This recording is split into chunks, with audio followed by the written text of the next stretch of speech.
Hello, ladies and gentlemen. It's time to kick off the action. The Florida Mayhem Spring Classic starts now. All the action, all the craziness, all the mayhem brought to you by us. My name is Dor, and I'm joined by the wonderful, very swamp-looking Hurix as the Florida man representatives for the day.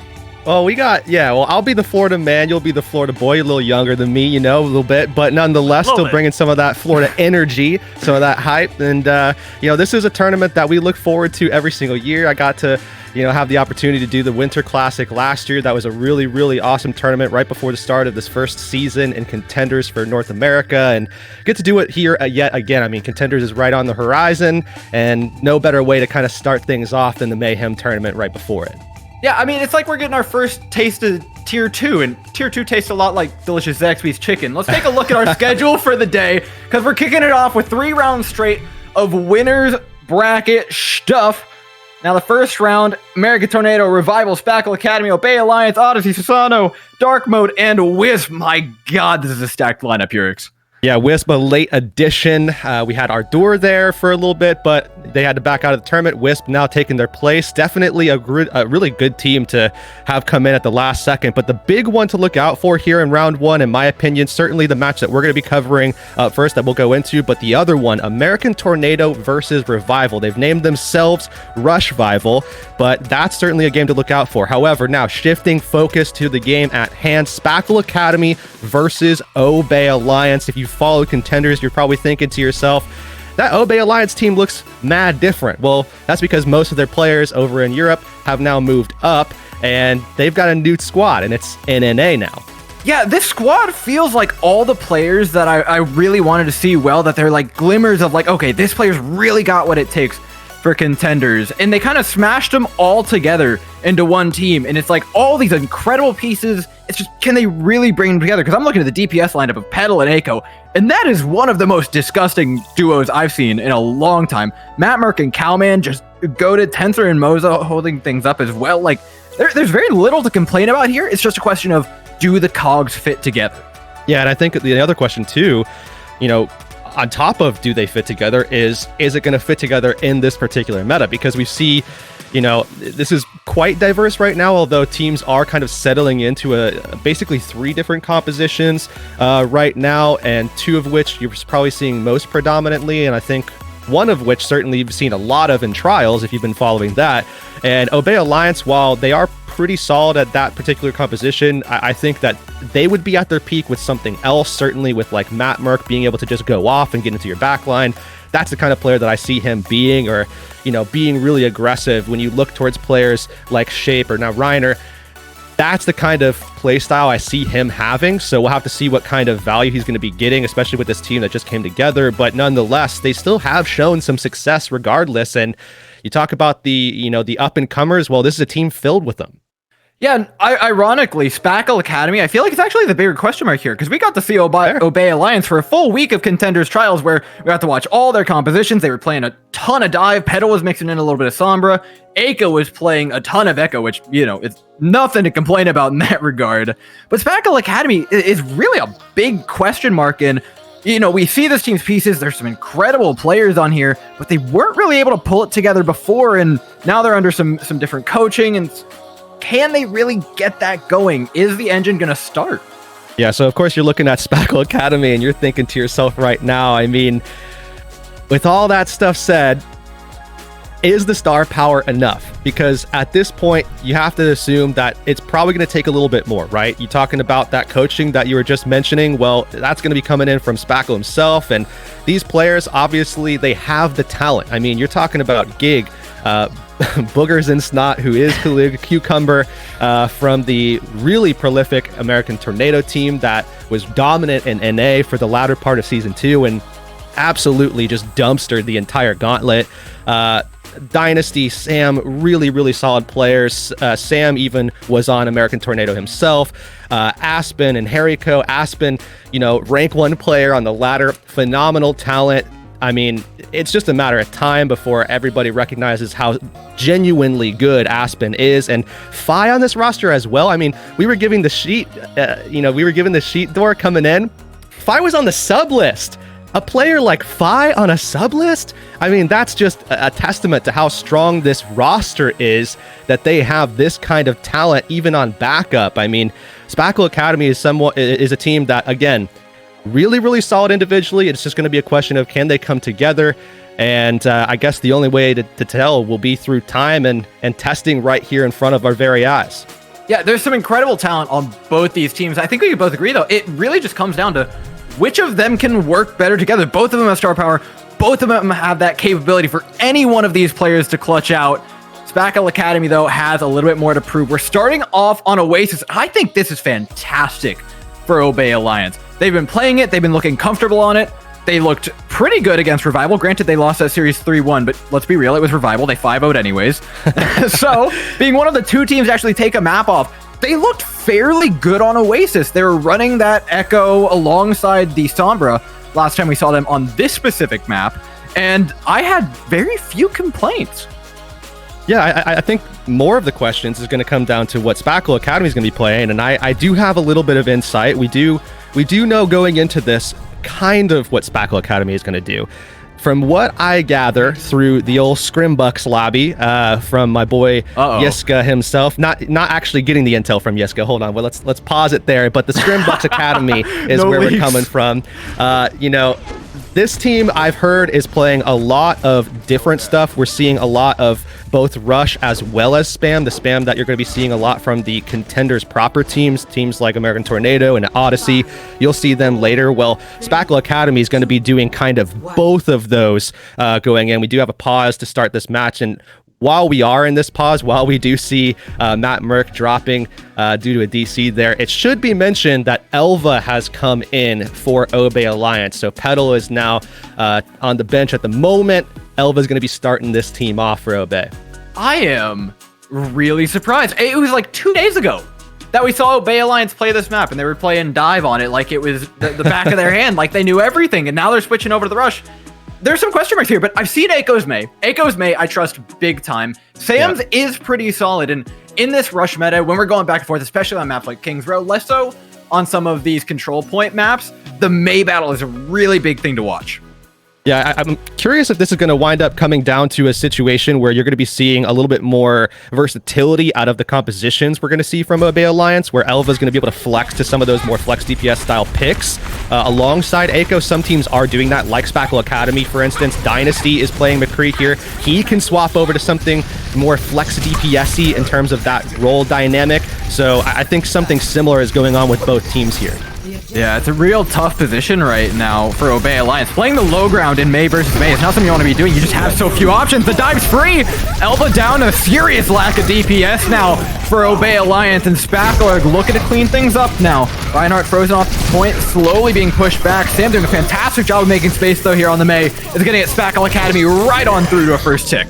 Yeah, you're going to be seeing Spackle Academy taking over already, and should be noted that both of these teams obviously have come into this with the exact same strategy. So that May, that Kree that we're seeing playing a lot in trials, well, it's come right on through into this Mayhem tournament as well. We will see some changes. So if you're strapping in right now thinking, oh man, this is just going to be another just mirror comp kind of warfare throughout the entire day, I wouldn't expect that. I wouldn't anticipate that. So we'll have to see how things develop going forward, but either way, Spackle Academy with the high ground advantage, dropping the Blizzard already. They've got the Blizz protected by the wall, guarantees it's not going to get defense matrix. That is a free May, and with Aiko going down, Obey Alliance, yeah, you made your bed in the first fight, you gotta lie in it. Yeah, and that they will. All the way back to the spawn doors they go. Obey Alliance taking control quite handily so far, and Spackle Academy has shown off a level of aggression that we've seen a lot of really solid teams in this, I guess, if you want to call it a rush meta, we'll call it that for now. Obviously, that's what we've seen in trials, but we'll probably see some other things later on. But they've done really well with it. We'll see this opening here, already blocked off by the wall, though.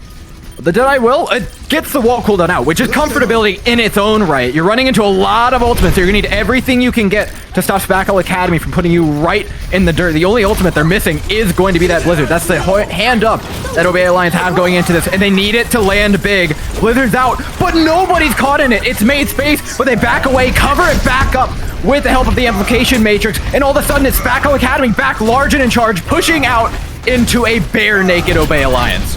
Yeah, and Obey Alliance really doesn't have too much available because remember, they have to overpower Spackle Academy now in this situation. Spackle Academy has position advantage. They can go to high ground. They can drop whenever they want. They can contest on their terms. So Obey Alliance, they really needed that ultimate economy advantage, and they're not going to have it. And look at Dynasty is already finding a kill! The Flash Shatter is set up beautifully. It didn't even have to land. The odds they get there are slim to none, but it's just a salt in the wound here.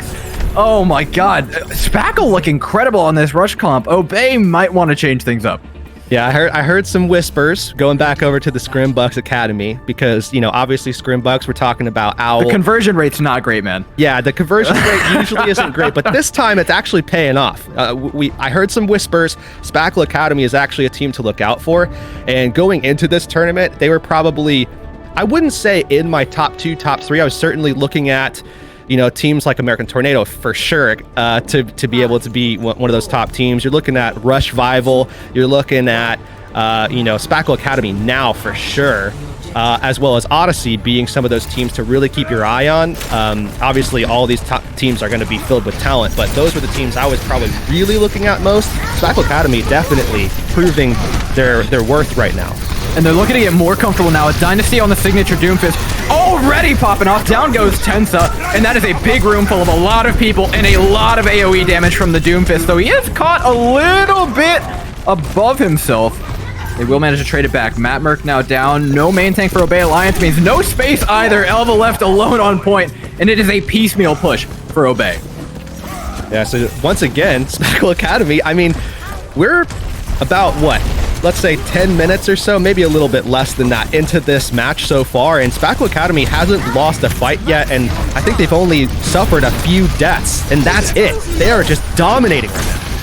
I do like this from Obey, though. They're looking a much more aggressive comparative to what they were on Gardens. They want to get back in this fight. They want to keep things moving pretty quickly before the ultimates get out of hand. Ooh. Stopping Dynasty as well is the first step to getting onto this point, but they're not quite done yet. They need to get forward, use a Steadeye to make space, and allow Matt Merck to move forward, push them back into this room. Now this may becomes even deadlier. The wall effectively forces the Reinhardt into an uncomfortable position, but the grab will relieve all of that pressure, putting Obey Alliance back in the dirt where they came from. And honestly, you look at the way that Dynasty is able to perform, and in spite of the fact that we're seeing things like the McCree and the May and Boops from Tenza, Moze are able to help out a little bit if he's able to catch something with that frisbee toss, but still, Dynasty's finding value, and Sam with these walls is incredible. And Dynasty's gonna find more value. He's hiding around every single corner, but this time it's Obey Alliance not falling for the honey trap. Gig goes down, no main tank left. Spackle Academy need to find a pick here if they want to be winning this fight on point, otherwise they're not gonna have the space, they're not gonna have the shield. Walled off now, their other tank about to go down. Not a chance for Kalud to get out of there. With all the immortality fields out of the way, it's just about getting some ultimates out for Spackle Academy, but it doesn't feel like there's much more percentage to be had. Looks like Obey Alliance finally found solid ground and might find a little bit more. Gig going to be going down a little late here, so Spackle Academy, they are going to be backing out. Still investing something, though, which means that Obey Alliance are investing back, and I'm not so sure about this. Spackle Academy actually can gain favor here, and the fact that Obey is kind of resetting ult economy, and now they don't have a defensive ult to do anything against Sam's Blizzard. So once that goes down, you're going to see Boogers just pop off, do so much damage, get his energy up, and then he's going to have grab, and there's going to be follow-up behind the Blizzard, and Spackle Academy almost assuredly going to take this round as well. There's trouble here, but there's one person who can stop it. Cowman does have defense matrix. The wall can stop that from happening, but it is a little tricky in this kind of close quarters. Gig out, lots of space mate, but he's in no man's land right now. Blizzard to make space has not been eaten, but it wasn't perfect to say the least. Didn't really hit anything. We've got the Graviton on lock, just like you said, to follow this up, but Obey Alliance has survived the first round of shots. Well, the wall goes down, the grab... Oh, he dropped the wall too early! And the grab didn't go against the wall, but they're still going to find those kills nonetheless, and Spackle Academy turned the tides here, but not as clean as they would have liked. Still, though, getting the job done, and now Obey Alliance are going to be coming into this next fight, and it's really going to come down to that Rhine battle, I have to imagine here, because Elva is going to be able to open this fight up with the wall resource already gone from Spackle Academy. So if Obey is quick here, they might be able to gain some ground. Spackle Academy have left the door open. It's up to Obey to widen it. There it is. The same shadow we saw last time. Matt Merck does have theirs. Fight's not over. The kills were not followed up with Amplification Matrix and a Deadeye. That is a very down Spackle Academy. Obey Alliance are going to hold on for a bit longer. Map 1's not quite over yet, Hurix. Not quite at all. Spackle Academy, though, coming back into this fight with a Blizzard again. However, this time could be sufficiently answered. Tensa gonna have his ultimate there ready to go. That's a good defensive ult to use. The sound barrier gonna be able to provide some protection, at least buy some time for the team to survive long enough for maybe Cowman to back them off. He's gonna have a big self-destruct, but with a pick already out and Elva not in this fight, big opening here for Spackle. Oh, damage is a real problem. Defense Matrix. Oh no, it was just out of range. Cowman almost got it. Oh, with the follow-up of a beautiful Doomfist ultimate. Dynasty now gets to go ham the back line. That self-destruct's gonna do little to nothing to dissuade Spackle Academy from getting on this point and absolutely crushing Obey Alliance. Now they've got to get the staggers through, somehow find a way to stabilize here. And I don't think that's going to be happening at all. I mean, difficult to stabilize when you've got a bat that's dead, and now the only thing that's really left is Aiko, who's down bad, might have a Blizzard to help reset a little bit, but no one's there to follow up here.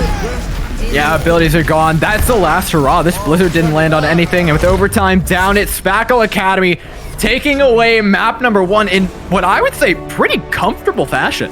Yeah, and again, this is the team that we weren't too sure about going in. We had some whispers, that this team was pretty solid, but there were still some question marks. Obviously, we know what they were capable of in the scrim setting, but didn't necessarily know what they were going to be able to do in an official setting, because obviously those two things are different. But you look at the way that this team plays, and obviously that talent is there, but they're playing together so well as well. And I think that's the big thing here, that they are able to encapsulate all that talent and direct it in a really, really solid way. Outside of that right there, don't look at that one. Don't look at that one at all, where the wall dropped too early. We don't talk about that one, but otherwise, Spackle Academy playing together incredibly well. Hey, they still took the map away. They're still looking good. Obey Alliance, they've got tricks up their sleeve, right? They've got the dive cup. That's what I want to see out of them. It feels like they're bread and butter. And to see them not run it feels like, I don't want to say like a vote of unconfidence from the team, but confidence that they should have after getting out of trials with a respectable record. Yeah, I think Obey Alliance is one of those teams that, they're going to get progressively better over the course of the season, because they're a team that, even as you mentioned, and I have to completely agree with, they're a team that has a lot of solid up-and-coming talent that maybe are still kind of diamonds in the rough a little bit, in terms of the fact that obviously the talent's there. Some of them are even proven talents. I mean, you look at some of these players that have been, around for quite some time. Tensa in particular. I mean, you're talking about literally one of the original GOATs. And I don't mean greatest of all time. I mean literally from the team GOATs. And yes, it is the team that created the composition that basically harbored its namesake from. That Tensa was kind of one of the masterminds, if not kind of the mastermind behind that composition, in terms of what it became over the course of, I believe it was like 2 months in like 2018 or 17 or something like that, where it was just like people were losing their minds. Moira was getting involved and just taking Pharahs out of the sky. Well, Tensa was a big reason why that was the case. Outside of that, though, I mean, Obey Alliance, these are a lot of newer names. Cowman kind of got picked up and plucked out of Tier 3, brought onto Revival, going into the Breakable Barriers tournaments. I think it was BB number 2 that we first saw him on Revival. JSR picked him up, and he's been doing a good job of kind of finding himself in the spotlight over the course of last year. Well, have to see if that continues, especially with some of these other players. Matt Work, we've seen a little bit as well. But other than that, I mean, a lot of solid diamonds in the rough. Can they kind of shine themselves off a little bit, though? Yeah, I don't think we're watching this team at their maximum potential. I don't 100% think, yeah, you would agree with that 100. And like, I want to see this DPS line get a little bit more to play with, right? You think about a May McCree, it's not passive, but it's not exactly a playmaking set of DPS characters. Yes, they're going to be solid for the rush composition, and yes, that relies on a lot of teamwork, but I don't think you're really leaning into your team's strength by trying to play that rush composition. Things swap over to Havana, though, and I'm actually a little curious on why Obey Alliance decided to go with this. You have a thought? Well, I think the interesting thing here is that Obey picked it. I think with Obey picking it, they might go over to something like maybe like a dive or something like that, where Spackle Academy, we talked about how they might be considered one of the more dynamic teams or one of the hybrid teams. I think dynamic might not be the correct word in the sense that they really are going to be playing kind of two separate compositions from what I've been hearing from a lot of different players. That Spackle Academy, you're going to be seeing them play that rush comp that we just saw with the, May Cree predominantly, sometimes Dynasty, or sometimes Sam can play something different. But they do have that opportunity to swap Fi-In, and when they can swap Fi-In, I think the entire composition shifts. Everything changes once Fi goes in, because that means more than likely Spackle is going to be able to play those spam compositions that you're going to be seeing some of these higher level teams, or at least the higher level teams from last season, pulling out. And Spackle Academy still have the opportunity with Sam to go May, and then Fi can still go McCree. So they can opt for the rush if things aren't going correctly, but certainly I think spam is going to be the biggest option here for Spackle Academy. Yeah, they've got some real shots. I mean, Widowmaker's not even out of the question on a map like this. With a player like Fi, you've got that chance to obey. No shot. They don't want to play dive here. They want to get Matt Merck on the ball. They want to be making as much space as humanly possible. I'm a little bit curious about what the support line ends up doing, what Tenza and Moser really want to try and back that up with, because with these longer sight lines, if you are playing a dive like that, yes, you can enable them fairly well, but it will leave your supports open to things like that Widowmaker, like a potential Hanzo, like the spam compositions like you were mentioning before.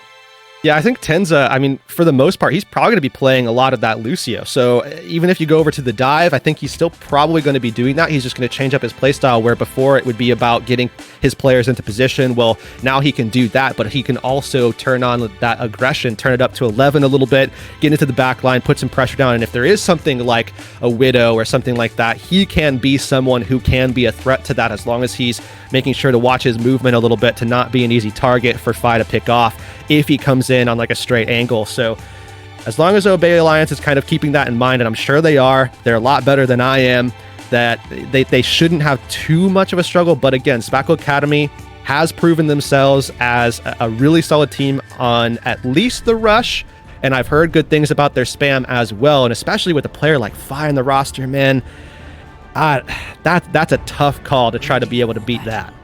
Now, I think there's one distinct advantage that isn't quite going to be played out here. But Spackle Academy, running that rush composition, are much more likely to find a successful early defensive hold. Obey Alliance have opted for it anyway, so they'll probably go for the spawn hold here, but the question is, how successful is it going to be, right? We just watched it for 2 whole points of control point, and not much came of it. I think the big thing here, at least in their favor, if we're talking about ways that Obey Alliance can at least get a little bit ahead, Spackle Academy, with this style composition that we're seeing them on right now, and I think they're going to make a couple of additional swaps before that gate opens, it's going to be difficult for Fi to get an angle. If he can, they'll get some good kills, but I think they're going to match, and in fact, that's exactly what's going to happen here. Out the side door, a lot comes down to the maze right now. Keep an eye on the walls, ladies and gentlemen.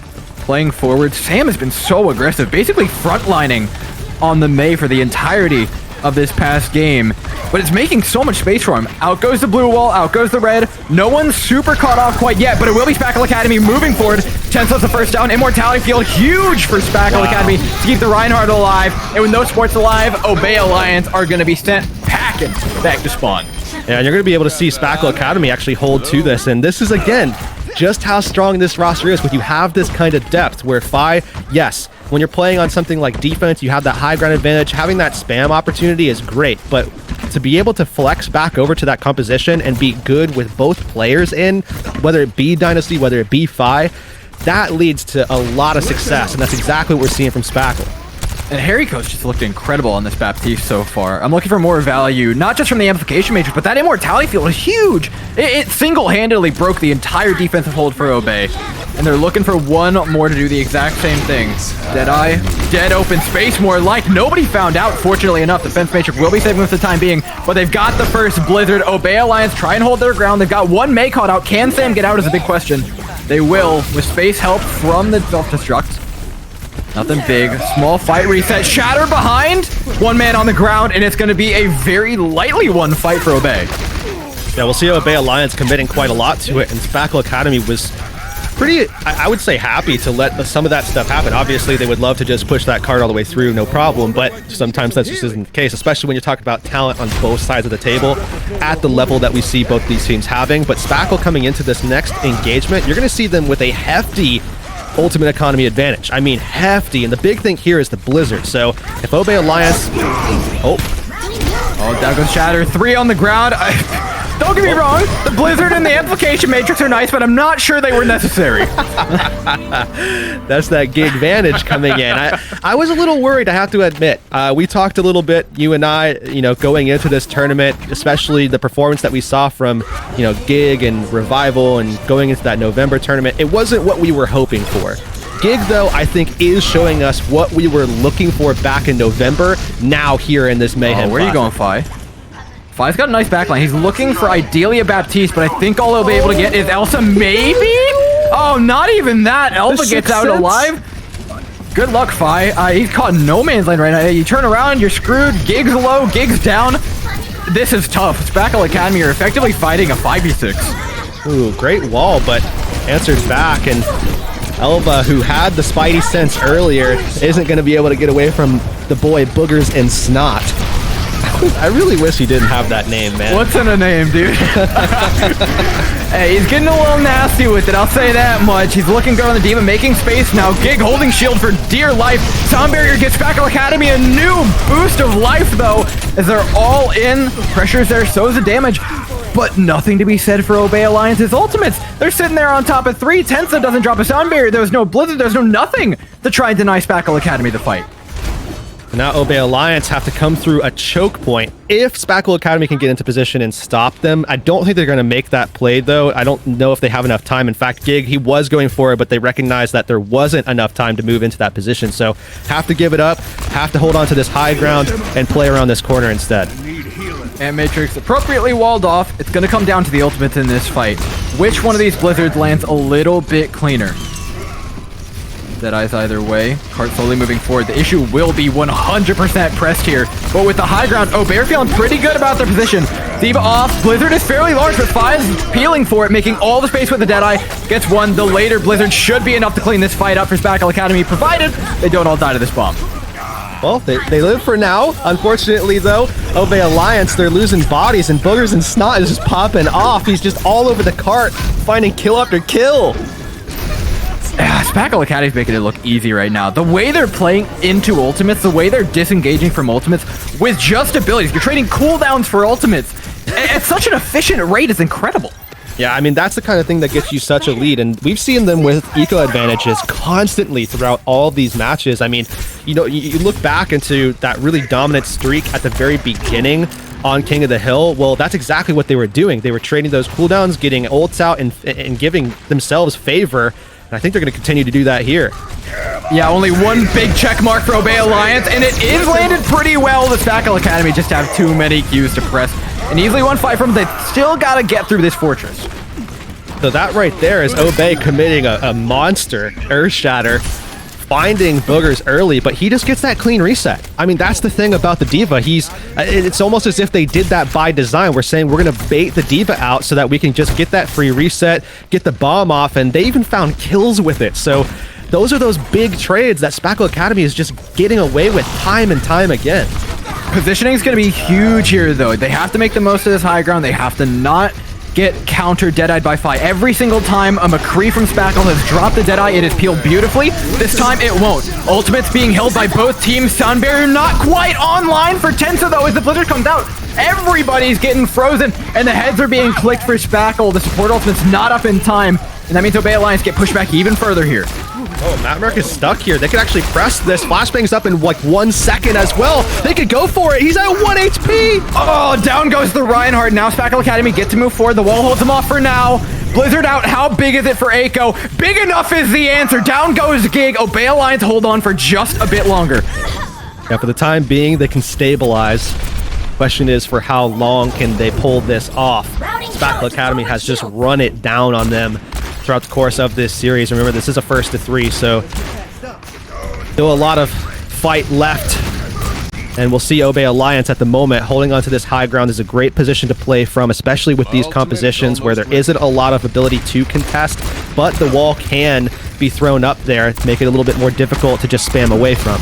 There's one big problem, though. There still is a Phi left for Spackle Academy. These Deadeyes have been big. First one's out from Elva. Shouldn't be much of a problem for Spackle Academy to dodge this one. Amplification Matrix will probably be thrown up next to try and counter, make that space back up, and regain advantage here. Gig looks more than happy, though, just playing neutral on the cart, chilling out, waiting for those ultimates to come up. They've got a Shatter, they've got a Blizzard, they're going to have a Bomb, and they're going to try and use all of them in tandem to completely wipe the floor with this team. The Shatter denies any sort of space that was going to be made, though, as the Bay Alliance come in off the back. Some nice shots from Elva. That was such a great turn and a great answer there from Obey Alliance. It seems like power is kind of, or at least the power dynamic is really shifting back into a more 50-50 point where we had seen Spackle Academy dominating through and through. Well, what a great flank from Elva, great setup from Matt Merck, and we've seen a couple of good setups. It's just the follow-through hasn't been there as much on the side of Obey. And this is a great amplification matrix, if not just for time. Right, you're going to take about 10 seconds off this clock. You force him into an uncomfortable position. Gives you time to build up more ultimates on top of that. Every bit of time matters. Spackle Academy needs to come big to make this work, but that's going to deny even more space. Not a singular person caught by the bomb, but there isn't going to be any more Immortality Field online for Spackle Academy. Elva with more zoning ultimates. You're not just being pushed off this bridge by the Lucio. You're being pushed off by all of the abilities that Obey are chucking at you. For the first time, it feels like they're really coming alive with these Qs and making each and every one of them count. Yeah, and now we'll be seeing Obey Alliance more than likely taking this. I mean, they still have to deal with Phi. The Blizzard's there to at least take Aspen out of the equation, but still, a lot of reinforcements yet to come in for Spackle Academy. They might be able to keep this fight alive, but I mean, Dor, they don't have ultimates to turn the tides at all. They need big playmakers to make big plays, and that's all that they've got. This one's all on Gig. He's got to survive an Ant Matrix and block a Shatter, and I'm sorry, it's just not happening any day of the week. It'll only be 2 points for Spackle Academy, but a pretty respectable distance nonetheless. Yeah, I mean, you're talking about going into the toughest choke in this entire map, especially with these particular compositions. I mean, when you're trying to trade those shields to move forward, you're just getting spammed out. The wall comes up just as you feel like you're going to be able to move through. Well, they just block you off. And if you take a step too far forward, well, then you lose your Reinhardt from behind the wall. So, I mean, it's just tough, man. Yeah, it's such a difficult position to be in, especially for that tank line, trying to get your team into position and get everybody there without losing your own life in the process. So, I would say a lot of teams are going to struggle if we see this map pulled out of the map pool quite often. I think a lot of teams are going to struggle to get through that particular stage of the map. But nonetheless, still, like you said, very good distance covered there, 82.60 meters. You see the checkbox right there, right in that choke. However, it didn't really make it through the choke. They got hard stopped there. So even though that choke is difficult, you don't even have to, if you're Obey, move all the way through. You just have to kind of get there, which means this is certainly a winnable situation that you have here. Yeah, Overwatch and escort maps in general, I mean, they're generally considered slightly more defensive sided because you can save your ultimates and effectively budget them out so that you hit that box now that you know where the target is. But that's a really key point. That advantage is pretty magnified on a map like this, with a push like that being the one that Obey have to match. So they've got a shot here. They know what they've got to do. Let's see if they can break this spawn hold first. There's no problem for Spackle Academy. And the cooldowns are being held the same exact way. Space made. Reinhardt nearly frozen. Counter walls either side. Nobody caught out, but both Mays getting frozen up for just a moment. The first Immortality Field will come out of Obey Alliance, but they're not done with the fight yet. They've taken out Gig. The Immortality Field misses for Spackle Academy, and now they'll be sent back in just one fight. Such a difficult position because, I mean, if you even get someone from the backline low, Obey can just fall back into spawn, reset a little bit, and they're chilling. Spackle Academy has to fight out in the open constantly, and Obey saw the exact same list of cons when they were playing that frontal defense, going rush versus rush. Very difficult position to play from. If you get that value early, all the better, but at least the time is off the clock now. And the first ultimate up will be Moser's Amplification Matrix. Spackle Academy are trying to close the distance as quickly as they can to deny that from being too much of a problem. And now it'll be Harryco with actually a much better position to use this from. Able to heal the team up, able to use that high ground more effectively. You can see there's very little sightlines for Moser to work with. Instead, it's the Ant Matrix out from Spackle Academy that really does work. Matt Merck burned down in an instant, and now Obey have to respect that. Yeah, and it seems like that's exactly what they're going to do, following all the way back. But with that wall down, they can get that back kill for free. Now goes the charge. I mean, it's cleanup time for Spackle Academy. They're reaping the rewards of the seeds they sowed not but a couple seconds ago with that really nice positioning play. And now I'm curious, though. I mean, we've seen this Ryan duel, you know, kind of play out for the course of the last 30 minutes or so now. And we've seen some incredible shatter plays come out from both sides, but both of them have it available here, and some sneaky positioning here a little bit from both of these teams where they're going to have to come through a choke. This is an opportunity for Matt Merck to really make a big play if he can get around this corner. Look, 5 ults up for either side. We're in Clown Fiesta territory here. Ultimates thrown out everywhere, and oh my god, that's a lot of animations. Blizzard both sides, people frozen, bombs over top. Somehow only 2 people are dead, but they're both blue, which means Spackle Academy are coming out on top. So again, time off the clock as well. I mean, that's what we talk about with these escort maps. With on defense, it's not about just, you know, with the attacking side budgeting their ultimates and having that advantage there. On defense, at least, you can say, look, we can go ahead and we can just throw everything on the table all at once. We can take some L's, we can take a lot of consistent fights, so we're just taking time away and putting them in a bad position. Yeah, you're already down to 1 minute. Time pressure's on. Obey Alliance has not felt hot in the Rush matchup. Oh, it's a good thought, Matt Merck, but there's no flag shatter to be had. Oh, and now he's walled off. Beautiful shatter by Gig to follow things up. I feel like every ultimate is just a cherry on top of the sundae that is this Spackle Academy right now. And look at this rotation, too. I mean, Spackle Academy is going to have pretty soon. You see Sam positioned super far forward, just trying to spam away some of those icicles, maybe get a couple of lucky headshots if he can. And if he can, you will see the Blizzard come back up, which means that Spackle Academy can take a direct one-to-one fight again with the Blizzard, and then back up, let Fi go with the Deadeye, and just buy time. Spackle Academy now. Immediate aggression. Both walls out. Deadeye after the wall this time for Elva. Makes a ton of space, a ton of positioning. Much better ultimate sequencing than we've seen in previous fights out of the McCree. Spackle Academy can't stabilize for that. The Deadeye was too much pressure after the wall went down. And Obey finally gets to move forward a bit. But here's the thing. There's only 20 seconds left. And you talk about ult budgeting. Spackle Academy did the absolute best job they could in that last fight. So now they have one last opportunity here. No one's looking to stuff their spawn at all. So they can come right out. They can throw down that Deadeye, get positioning, drop the Blizzard, force out Tense's sound barrier, and just rush forward. Cowman, can you eat this Blizzard? The wall is out. Sam doesn't have anything to defend this Blizzard from being eaten. They got to get a little bit creative with how they throw this one. In fact, waiting for the entirety of the time until that wall cooldown comes up, waits till the D is frozen, and that should be enough to seal it out. They saved up all their ultimates for this moment, but is it too little too late? Gig's going up, still alive somehow. Harryco keeping everybody on their toes. Aspen as well, speeding around. The movement from Spackle is too much. Obey, not a shot at coming back in the fight.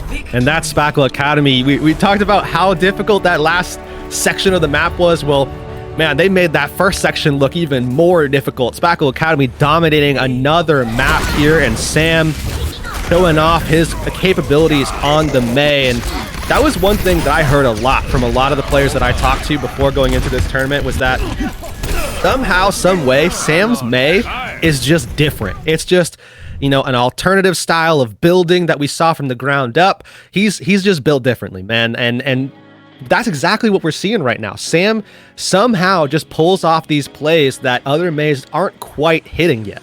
Yeah, and don't get me wrong, I'm nowhere near the caliber of May player that Sam is, but I played a lot of May when I played Collegiate. It was one of the heroes that I just really prided myself on taking a lot of control of. And one of the big things I'm seeing Sam do, as opposed to Eiko, is just pushing every single advantage. You can play this May in a rush composition, almost like a Reinhardt. You're making as much space, if not more. The enemy team basically has to respect you. The kill time on May isn't particularly fast, considering that you've got an amplification matrix, you've got an immortality field, you've got ice block, you've got wall, all these tools that can save you. So trying to push back against the May is really difficult unless your May is able to do the same. And so far, Eiko hasn't really been able to match that level of aggression and just sheer confidence that Sam has.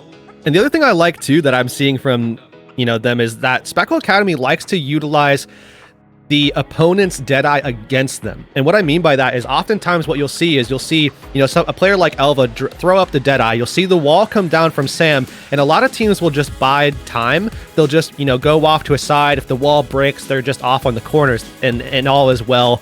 And it's basically just a one-to-one. You've traded a cooldown for an ult. We'll take that as a dub. Spackle Academy does something differently, though, and in a lot of cases, what they'll do is they'll position the blocking wall in such a way that they can actually rush forward behind it. And what they'll do is they'll try to catch people off guard. So while they're basically wasting time and getting away from the Deadeye, they're also finding kills and gaining advantages, even though an ult is being expended on the opposition side. So Spackle Academy, again, not just trading those cooldowns, for the ults, which already would be a dub, but on top of that, getting value by finding picks nonetheless. There's just positives all over the place for Spackle. From a rush composition, fundamentally, their positioning is better. And you can see that, Obey Alliance have been playing a ton of dive during trials. How much have they actually gotten to practices? It feels like they've got the fundamentals, but when it comes to solving problems with the composition, right, this is the difference between, knowing something and being able to actually implement it. So on a map like Havana, where that first push, that long distance that the cart has to cover initially, followed by the corner, you either have the choice of taking a long distance as a rush comp, which you don't want to do, or moving through a choke as a rush comp, which you don't want to do. And how did Spackle Academy deal with that? They didn't. They played Ring Around the Rosie, they went up the stairs, they dropped down behind them, and they closed the distance without ever having to go across a long street or go through a choke. It's beautiful and it's creative, and it shows that they have a really, really strong understanding of not just the composition, but what makes it tick. Yeah, not just that, but it's not even a one-off as well. So it's not a situation where you're thinking, okay, maybe they do this right on one side, but they maybe just let the other teams do it to them as well. They've denied it from Obey as well. They've done a good job of making sure that whatever they had that was really working well for them, they made sure that Obey couldn't do the exact same thing. So when we saw Spackle doing those Ring Around the Rosie type things and going up and doing high ground pushes, and when Obey tried to do that, they got cut off every single time. So, obviously Spackle Academy, we talked about, are they greater than the sum of their parts? Well, it seems like, at least for now, against a team like Obey, they seem to be doing quite well. Hey, they've got some serious potential. They got to get through this match, though. We're going to Kings Row next. We'll see you guys after a quick little break. Who is this Mayhem Spring Classic team? All right, soldiers. Today we decide. Are we going to run and hide, or are we going to fight? They think it's over. Well, they got another thing coming. Because today we're going big. Introducing Zaxby's new signature sandwich with a double hand-breaded filet, split top bun, and Zax sauce, or new spicy Zax sauce. Only at Zaxby's. Order ahead, drive through, or get it delivered. Leveling up with Gift of Life is the easiest way to save a life. Go to levelupforlife.org. Answer a few questions, wait patiently, open your kit, swab that cheek, put it back in the mailbox, done. So what are you waiting for? Level up for life now.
It is Obey Alliance!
It's been a crazy start to spring the Mayhem, but we're not quite done with our first match yet. Currently, it's Spackle Academy up 2-0 against Obey Alliance. It's been rush versus rush the entire time.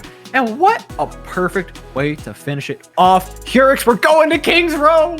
Yeah, and I think you might have put a little bit of a dark omen on the game just like that. I mean, what a way to finish it off, going to King's Row. It feels like that's exactly what's going to happen. It does. Because when you go to a map like King's Row, what kind of things are you expecting? Well, in this meta right now, you're probably expecting rush, and from what we've seen, Spackle Academy has been dominant on that mirror composition, that mirror duel between those compositions. And if you go to a map like King's Row, I have to imagine that this could very well spell the end to the upper bracket run for Obey Alliance. We'll have to see what they can do on the lower side.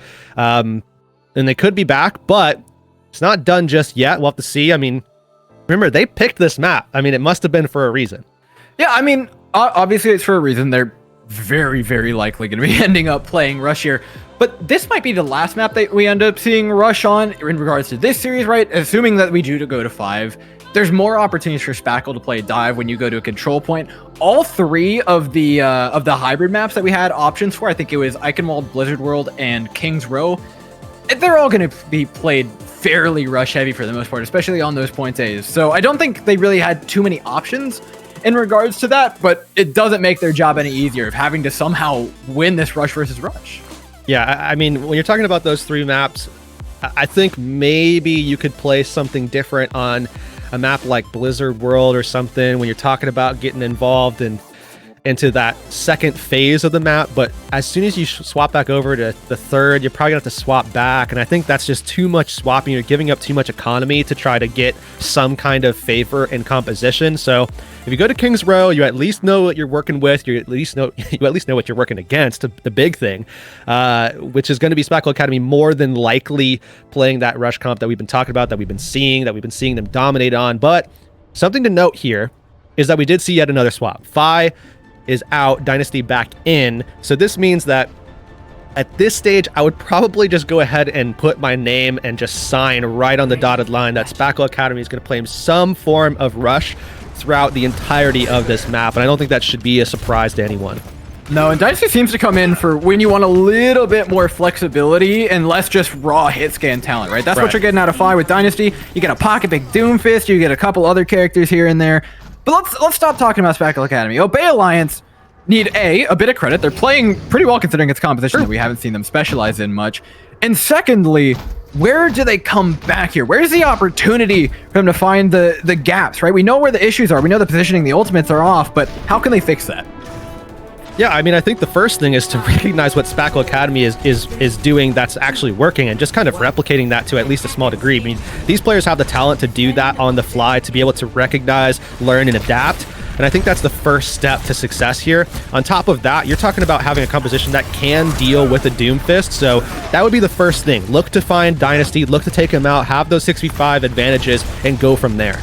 And Spackle Academy, again, showing their prowess on the comp. Another custy route. Look at this. A Maywall to the opposing high ground. They're building the bridge, and it's time to cross it, baby. Pedal nearly down. Immortality Field thrown out pretty early here by Spackle Academy. The engagement not quite as good as they may have wanted. They've got a high charge Zarya and a lot of space to work with, but they got to win this fight quickly. Otherwise, that Immortality Field difference is going to start hurting them real bad. Nobody down, but Hariko separated away from the team. Spackle Academy are severely lacking in healing. They're going to have to take a reset. Yeah, and that's exactly how you want to take these fights. You want to fall back, absorb that first blow from Dynasty. He's going to get that first bubble coming in from Boogers, and as soon as you can make sure that you get some kind of CC landed on him, or at least get his cooldowns out, it's going to be very difficult for him to get out of the picture, and that's when you can get the kill. Things just got a little bit claustrophobic here in between the Maywalls, and it means Moser goes down actually without so much of the shout of an Immortality Field. Great shatter back though by Matt Merck, actually gives them the space they need. They're trying to back away, get time for this Baptiste to come back, but by God, is that a long walk. Oh, there's the Blizzard coming in as well. Sam just trying to stay alive, and look at this investment from the side of Obey Alliance as we're seeing Spackle just trying to basically predicate what could be the next fight, but they're actually still getting value nonetheless. It was a really nice counter grab by Kalug in the back line. Force out the sound barrier, and then they throw the Blizzard on top of that. Still somehow surviving though. Obey Alliance are going to be coming back in a sec. They've got tanks. 2 ticks in, there might be a recontest here, but I think they'll be happy with just the choke. Yeah, at this stage, I think a lot of his team is saying to Dynasty right now, hey, yo, can we get like a swap? Can we, like... But I will give him credit here. I think that first part of this map is probably the most difficult section for Dynasty to get some value on Doomfist in, especially with regards to how Obey was playing against it. You know, just falling back, absorbing that blow, looking to follow up on him as soon as he comes in. So I think now he should find a lot more value here in stage 2. Obey Alliance are feigning aggression right now. Their Baptiste got there super late. They went into that 5v6, but they will be fine regardless. Gig goes down. It works. Spackle Academy aren't far enough forward to help their main tank. And it looked like Spackle Academy for a second I thought they'd get through the choke for free, but no. Obey Alliance are there. They understand how important that is and they'll lock it down. Now we'll see Ant Matrix ready for Moser, which means Obey Alliance can just easily rip down those shields, take Dynasty out of the equation as well. Oh, man. Really great counter engagement. I gotta say, though, I think it was a little bit over-aggressive from Dynasty. Just a couple sizes too big on those britches. Yeah, I mean, that's been a consistent flavoring for Spackle Academy with Dynasty on the Doomfist, certainly at least on King's Row. And I talked about how his team's probably sitting there thinking, you know, hey, yo, can we get a swap pretty soon here? Dynasty was like, let me go ahead and use my ult, then I got you after that. Well, there you go. There's the swap. There's the full consideration over to the, I would say, the standard Rush McCree setup. Spackle Academy is now matching Obey, and this is where they do start to, you know, turn the tides a little bit, I would have to say. You gotta remember, though, in Dynasty making that engagement, they allowed Obey to catch back up in ultimates, and they're paying for it big time right now. Blizzard out, no one frozen, but space has been made. And Echo finding that bit of aggression that we were looking for in the previous match, but recognizes they don't have the cooldowns. They gotta back up here.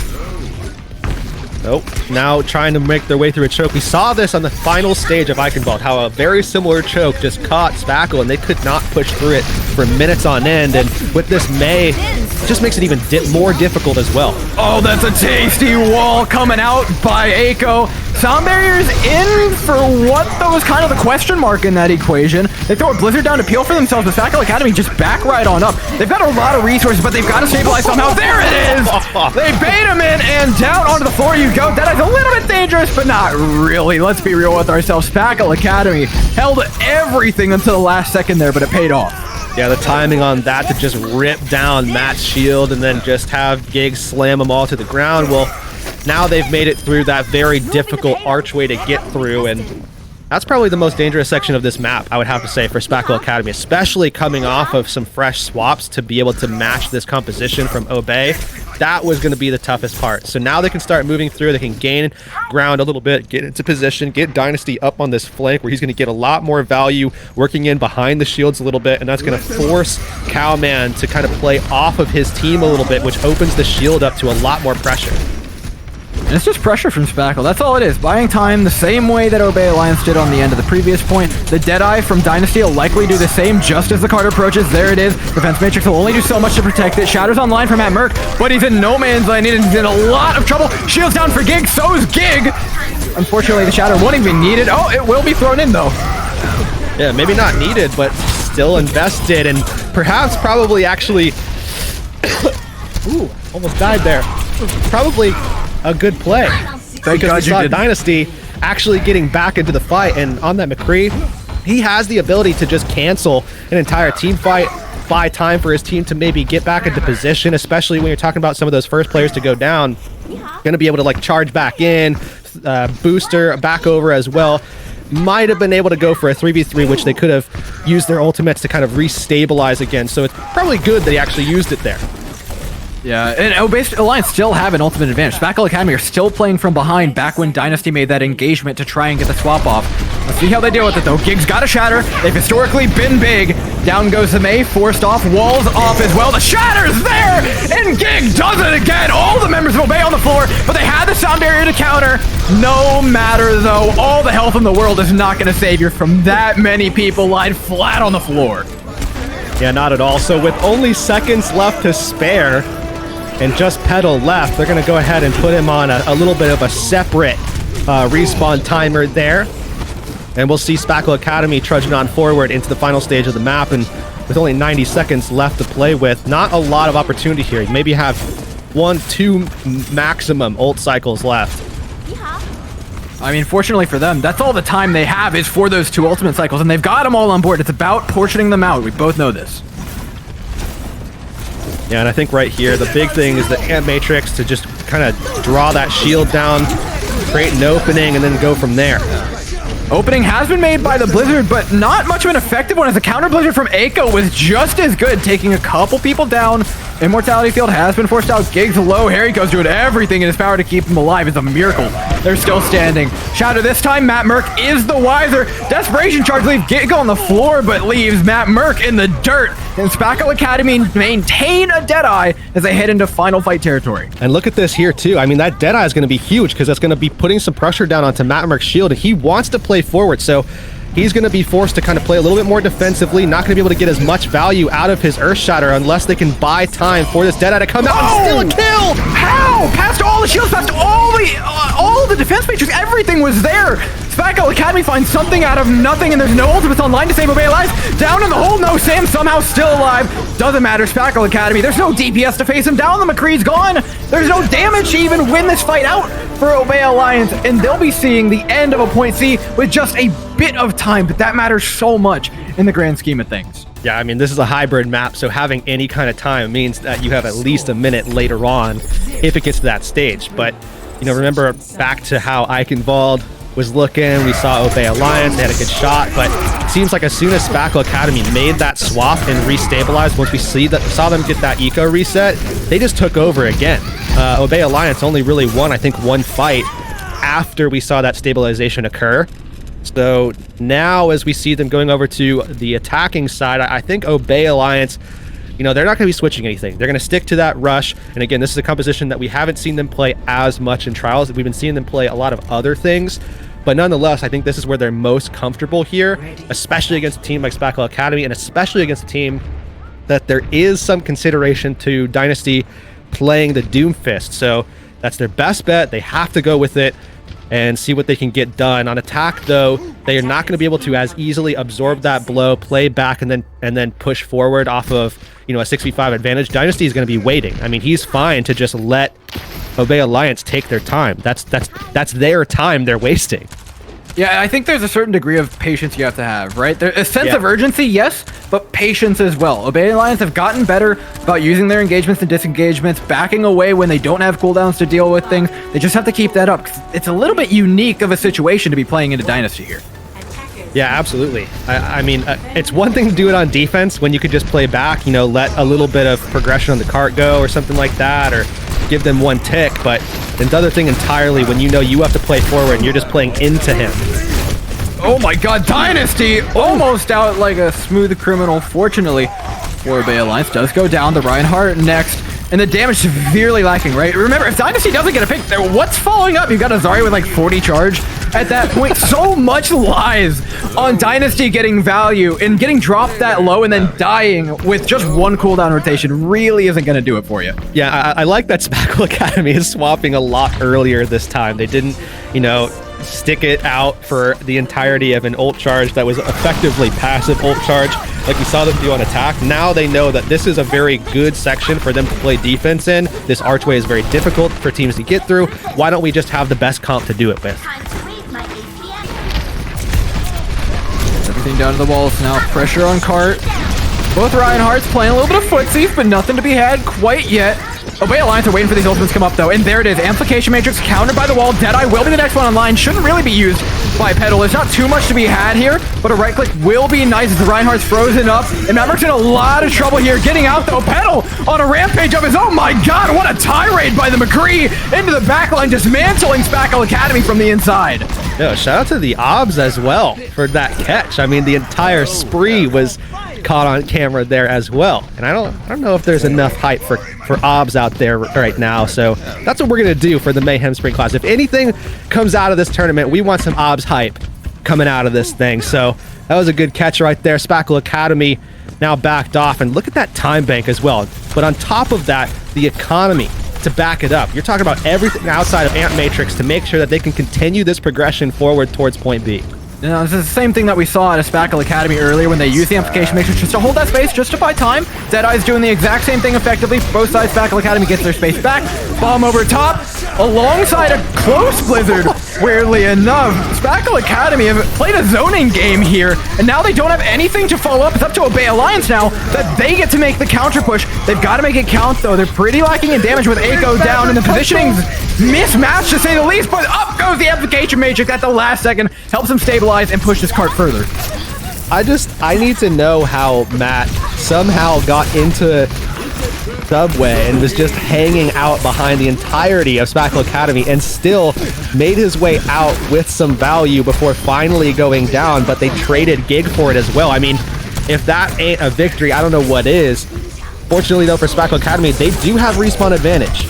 Really interesting position from Hariko. I don't think it's a good one, but both teams did lose their Baptiste, so it's dead even fighting right now. Ultimate's up for Obey Alliance, so they've got the first rotation. The Deadeye makes space. Diva out. Shatter's still on deck with no Gig in the way. You have to just give this one up. And that they will. An extra 90 seconds allotted to the time bank for Obey Alliance, and look at that, just under 5 minutes that they have to push through this final stage. And Spackle Academy, I mean, as good as they've looked, Obey Alliance is just looking a little bit better now. Things have certainly shifted, and the conversation will adjust accordingly. Now, though, Earthshatter at the ready for Matt Merck, and he's made some insane plays before. We'll have to see if we can do that again. Don't talk too soon. The time bank's nice, but Obey is still the team that's down 0-2. It's not count our chickens until they hatch or until the Shatter cracks them. Oh, up with the bomb. Shatter on nobody. Forget Shatters. We got charges. Matt Merck is getting creative, and you like to see it. Takes the Reinhardt out of the equation, allowing them to be blown up. Spackle Academy forced back again. 4 minutes. More ultimates to go for Obey Alliance. This is every bit of momentum they've been wanting for the entire series here. Yeah, this is exactly where they needed to capture it too. We've seen in trials already how teams can just get completely reverse swept. Well, an opportunity is here for Obey Alliance. Matt Merck still holding on to that thing, looking to let it loose.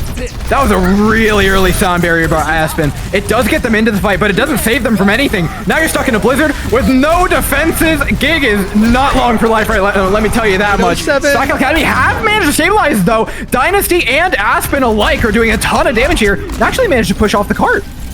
They still have a couple players left to deal with. Tensa going to be the last of which will most likely fall. I don't see anybody else dying here. There's just not enough lethal pressure, especially at this range with McCree and the Baptiste that we saw there as well from Hariko. So now that .07 becomes a far less dangerous 3+ meters away from what would have been a capture. So while everybody else's cheeks were tightened, they can loosen up a little bit now. Yeah, it was a clincher of a fight, but there's still 3 minutes on the clock. Spackle Academy have got ultimates to boot, and it's Gigs with the Earthshatter. I mean, Matt Merck's have looked nice, but Gig has been non-stop with these 5-mans. Deadeyes both ways, space made, but Spackle Academy do get to back away towards the cart. Pedal again! Somehow finds one in this final fight. It is just a haven for McCree's. Down go 3 members. Spackle Academy are not long for life. Bomb over top adds insult to injury, and we should be seeing a very, very comfy 2-minute clock going into the second push for Obey. Just like that, Spackle Academy gives one up. And remember just how important it was that they ended with any time on the clock. It wasn't a lot, but 2.6 is just enough to award yourself the extra 57.4 should Obey Alliance cap, and cap they did with quite a lot left in the time bank. You see this play here from Petal. I mean, this was just you could literally watch Petal the entirety of this push all the way through from A to C, and it would have been exactly what the highlight reel would have ended up as anyways. This man popped off throughout. Look, I hate to say, like, I told everybody so, but I've got, like, a Twitter post from, I think, over a year ago saying something along the lines of Petal is going to be one of the greatest DPS players in contenders, and I meant it. Like we said, still kind of a diamond in the rough, but it shows the skill on Petal is insane. The traces of McCree, this kid can play everything you want him to, and it's got him a chunky time bank to boot. Spackle Academy has some real ground to make up here. And the other thing that I think is interesting about Obey Alliance is I think virtually everyone on this roster, if not everyone on this roster, is kind of in the same boat. I mean, I still think Moser's a little slept on, especially with the performance. We've got a couple seconds. There's a graphic up on the screen. Oh. Revival 3-0'd American Tornado. Oh my god. Okay, we'll talk after the match. Let's get into the overtime. That's incredible. This match might be just as much if Obey Alliance can figure out how to make the reverse sweep happen.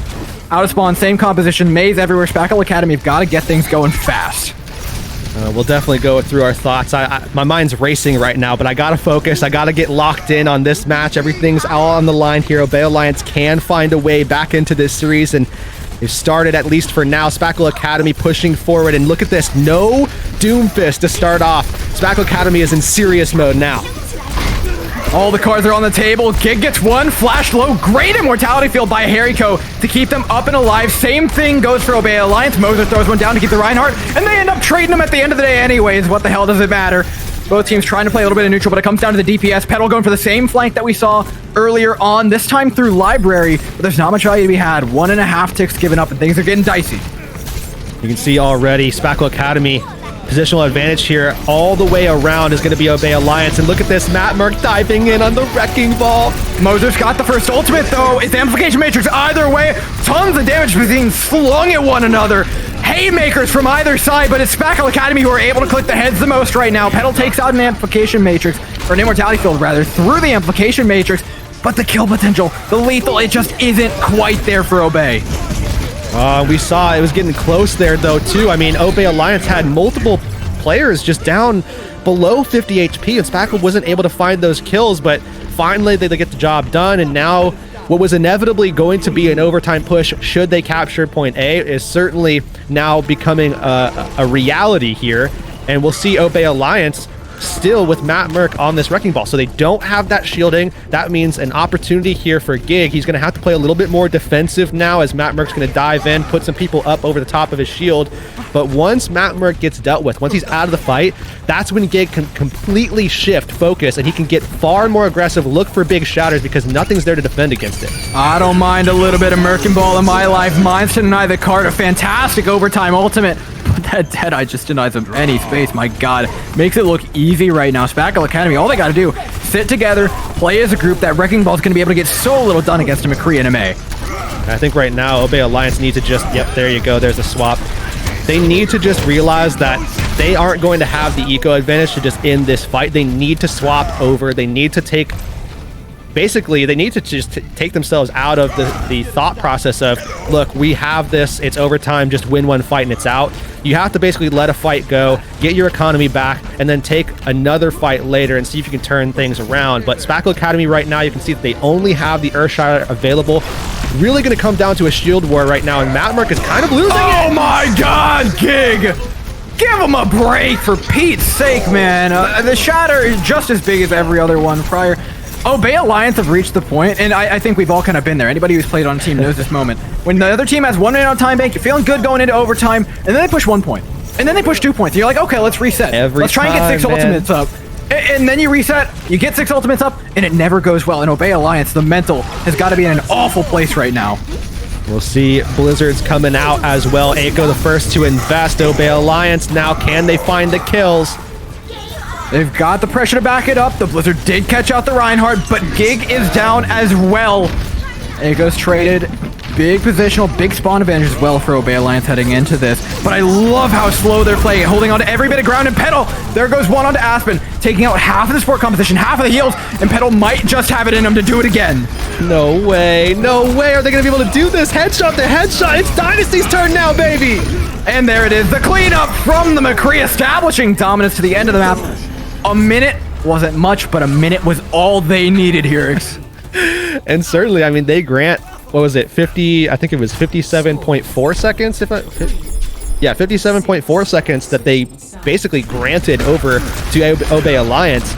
But 322, while that was looking like an insane time bank to start with, you have to go the entire map with it, and you're not going to get extra time. That's just not how overtime works. So now Obey Alliance are down real bad. They're down astronomically at the moment, and they have to push through Spackle Academy, who I don't think are going to be starting off with that Doomfist setup that they've certainly not had a lot of success with.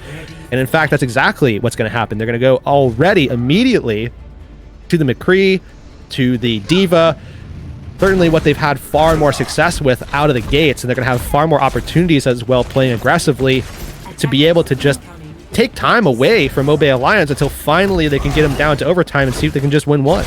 I'm a fan of what Spackle Academy are doing, though. I mean, you could just drop the DY at this point. He's just nasty on the McCree. Keep that thing rolling. Stop with the Doomfist.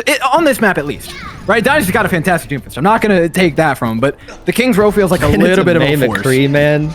Yeah. No thanks. No thanks, man. Certainly a tough meta to play it. Well, we can see already Spackle Academy here set up, and at this stage, you're going to be seeing Obey Alliance really needed to kind of take things a little bit cautiously. They need to make sure that every single fight they take is something that they have advantage in. Otherwise, they're going to be losing precious time. And if they invest ultimates, we're going to see that kind of traditional setup where they're going to be losing a lot. What? This positioning from Petal gets up onto it thanks to the May wall, allowed to flash over top of the Wrench. Takes down Gig for the help of the May. Well, how the hell are you back there, Dynasty? Well, okay, he's effectively a kill at this point. It's not gonna matter, but what kind of ring around the rosy do you have to do to get there? He went around the right side of statue from his perspective, and then the wall came up. He tried to pressure out Petal on the high ground and just got stuck behind, but his team was dying in the process. Gig was already down first, so Obey Alliance, they get that cap, but remember, time is of the essence here. Under 2.5 minutes remain, and there's still a lot of distance left to cover on this payload, and again, this archway here, very, very dangerous. Oh my god, I love the pace for Obey, though. Look at this. The space, they want to take this fight. They want to win it now. They know they've got ultimates up. They know they've got a lot to win. They're buying time for Aiko to get this Blizzard up to really win this fight because they're confident they can get it up before Sam. But fighting in this tiny room is not really the place you want to be. They've taken out the Reinhardt, though, before then. And so with that, I'm not expecting to see Sam commit a Blizzard to this fight quite yet, and it won't be at all. Spackle Academy have just got to take their loss, but they know they've got space to work with. And again, they're fine with taking some losses here and there, as long as they're building up ultimates, as long as they're contesting the cart, taking time away. You know, I think the only real loss there was that Sam died late and he wasn't contesting the cart in the process. That's really the only loss that I think that they're going to find from that fight that they just took. Now, though, getting back into position, this cart is going to round this corner, which means Spackle Academy isn't going to be in a favorable position to play from themselves. They're going to have to basically push through either of this left or right side, which is effectively a choke. So a little bit more of a difficult position to play from now. D.Va almost certainly D-Mech just barely gets away. Good wall as well by Aiko. Both teams using them. Both teams ready to chuck out Blizzards. Aiko actually holds on to theirs. This is a big gamble by Obey Alliance, and it's not paying off. They're on the ground. The freeze was enough. The shadow to follow up, and Spackle Academy are still going to have ultimates for next fight. Obey Alliance, they try to get greedy with it, but oh boy, it did not work. Yeah, the call was to play for momentum there. They wanted to continue that progression forward, and unfortunately, all momentum was halted immediately once we saw Matt Merck's stun just get completely frozen. I don't know if it was the flashbang that led into this, the freeze, or if it was just the outright freeze that Matt Merck got caught off with, and the Earthshatter didn't go through, and Obey Alliance just fell right after that. Spackle Academy now, you talk about that economy that they have. Well, yeah, I mean, that's going to be a major factor, especially considering the respawn advantage that they have. As long as they can trade here, that's a win. I like the rotation, though, from Obey. They've got double support ultimates up for Spackle. A lot of aggression to be had for the blue side, but there's one of them. Both of them used at the same time, actually. Both Amp Matrix and the Sound Barrier. There's going to be a lack of healing for Spackle, and they've still got to get past this Blizzard. They've been forced back, but they don't have any tools to get back in. Yeah, we'll have to see if they can at least contest. I mean, that's the big thing here, is that if they can buy time, and they're doing that very well, just spotlighting the Deadeye just to make sure that Obey Alliance can't really push the cart effectively.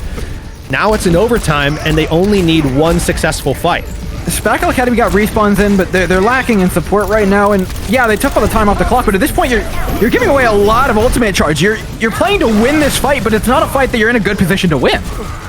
I think Gig's going to be dropping there. A couple of kills coming out. Yeah, I mean, a little bit of a reset here would be good for Spackle Academy. They're just, again, you know, the time that they're wasting now is not really efficient at this stage because we're already in overtime. They got a whole other rotation of ultimates up for that.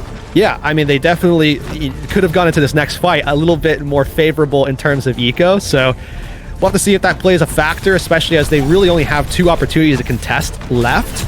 And they're doing so basically betting on the Blizzard. I mean, so far, Spackle Academy has been one of the best teams we've seen at countering ultimates with abilities. They're going to need every last bit of that if they want to win this fight. Because with ultimates coming up for Obey Alliance, with the Blizzard online for Sam, it needs to land pretty big. And remember, they can't survive this cart, so a Blizzard on the cart is beyond deadly for this team. Blizzard out, no eat on it. Immortality field on the Reinhardt, taken down. Dynasty, not a shot getting out from the Deadeye. The back line kept alive. Somehow Matt Merck is kept up. Tensa and Moser are going crazy right now on the supports. And Frozen out. Can they find Harry Coe in the back is a big question. There it is. Second support down. Cart nearing the end. No time on the clock. And oh my god. What the hell has this King's Row been? Oh, they're just going to push it through for free. No contest. How? 6-6, a minute apiece. It comes down to a sudden death head-to-head now, where we're going to see both teams with the exact same time bank. So Spackle Academy has kind of reset the clock in a lot of ways, and we're back on neutral ground. Whereas before it was 3:22 to a minute, now minute versus a minute. And everything is on the table here for Obey Alliance. I mean, if you lose this round, or if you lose this map rather, you're going straight down into the lower bracket. So you have to play lights out. You have to play absolutely spectacular if you're going to be able to stay in this one, maybe turn this thing back around. But certainly not the momentum shift that they were hoping for if this is going to inevitably become what will be a reverse sweep. So I think things are definitely going to have to turn a little bit harder for Obey Alliance if they really want to push the envelope a little bit and see what they can do in some of these ensuing maps should they get the win here. Well, that's step number one, to say the least. I mean, you're looking at Petal and Echo have been doing really well. Spackle Academy, the Ultimates have looked less good. I would say their economy control really dropped towards the end there. But point A is something we haven't seen held. What do you want to see differently out of specifically the Mays, who haven't had too much of an impact on the point A pushes so far? Well, I think it's difficult for May to have as much impact there. I mean, the point is far more open. Once you get past that first, that first gateway, once you get past the statue, everything's really open. Now you're just basically playing for taking position and forcing the opposition either into the archway or into the hotel. And that's really your only play as a May. So I think it's not necessarily their fault. It's more of an object of what the map is in this stage. Not going to go with the bridge cross this time.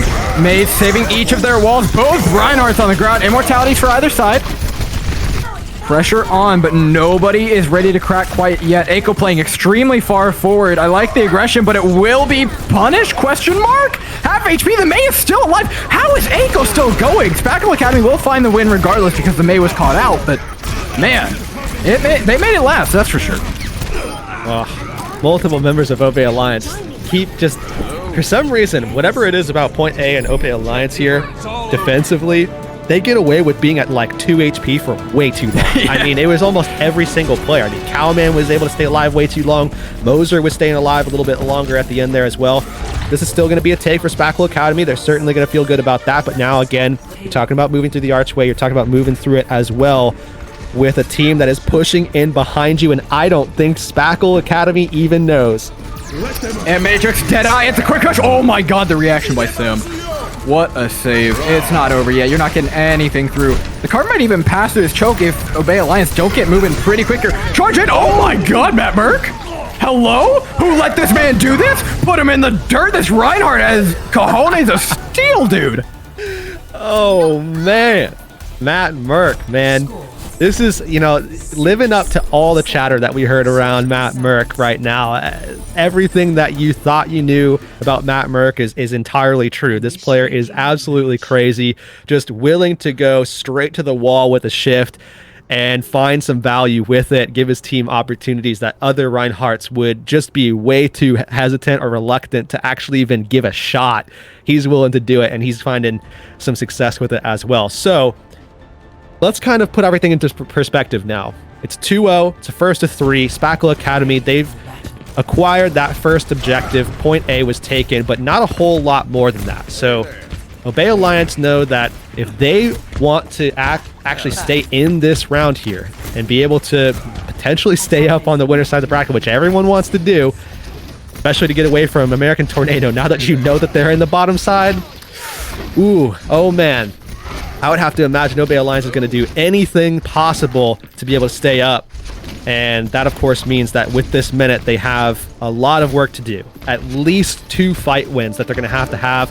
And it comes down to timings as well. If they take early and Spackle Academy resets, Spackle can do exactly what we saw Obey do just then with a little bit of a quick retake, just rushing in.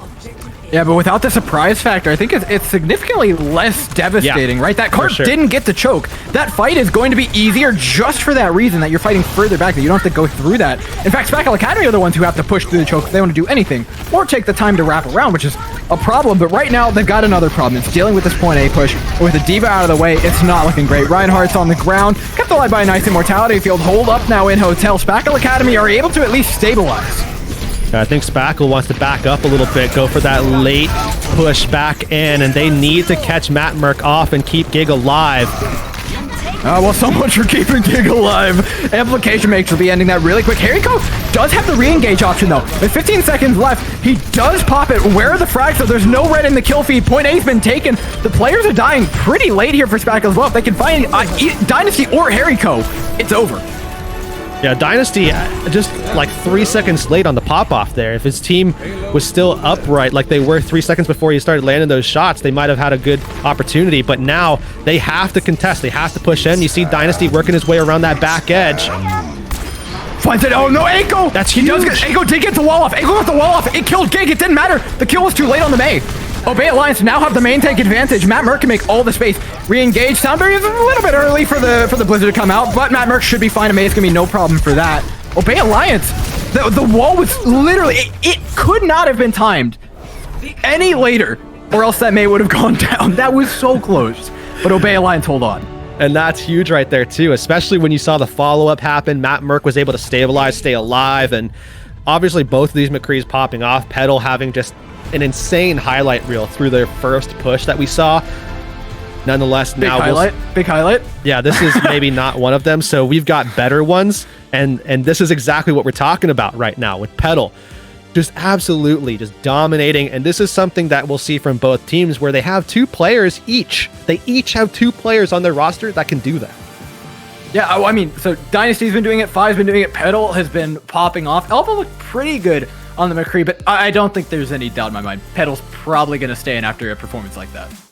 Yeah, I have to imagine that's probably going to be the case. I mean, the big thing with Elva is the fact that you do have that hit scan threat. I mean, pretty much the exact same position that Fi is taking, Elva's taking as well over on Obey Alliance. But with the performance that we saw there and the flexibility that Petal can have going forward, I think that they're going to be looking pretty good to be able to just kind of keep Petal in the mix, unless something changes with the way that we're going to be seeing, you know, some of these maps coming out, because I do believe that going up into the next map, we're going to have Control coming back.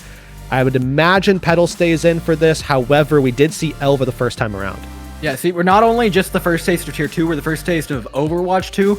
There's no 2CP, at least in the best of 5, so welcome, we've upgraded the game. And yeah, you said we're going back to Control, and I think now we get to see the Maze come back again. Sam, early on, was super dominant in the May battles. The walls were almost always consistently better. The Blizzards were way better out of Sam, but I think I saw the inverse on that last map. Eiko started to turn up the aggression, get greedy with the walls, and he's getting a lot more value for it. Yeah, and I think another thing that happened there as well is Spackle Academy, you know, we talked a little bit about what they were doing behind the walls, where we saw, you know, Obey Alliance committing a lot of their dead eyes behind shield and then getting walled off, and then Spackle Academy would just rush forward and pressure off of the back of the wall. Obey Alliance was doing something a little bit differently. We were seeing Petal taking a lot of these different angles that was a little bit more difficult for them to just wall off and shove. So Spackle Academy was getting caught off a little bit in that regard, where they weren't able to get those massive advantages, and they were fighting a little bit more on neutral ground, especially towards the latter half of that King's Row match. And I think Obey Alliance is, again, we talked about how these players are at that talent level where they can, you know, see, learn, adapt. That's what we're seeing Obey Alliance do on the fly right now. And now it might actually have to be Spackle Academy adapting. It was, I believe, don't quote me on this, Spackle Academy got to pick the first control point map. And now I can almost guarantee you that it is Obey at the steering wheel, or at least there weren't any good options, because Li Zhang, there's no way Spackle Academy are like wanting to play this. Now you open up the opportunity. Again, I've said it, but we've never seen it, which is really annoying because it makes me sound stupid. But Obey Alliance have a dive. They've got a really good dive comp. And provided that we go to Gardens at some point during this map, that's really, really big. Because Matt Merck's ball, oh my God. On Gardens, have you seen it? It's insane, dude.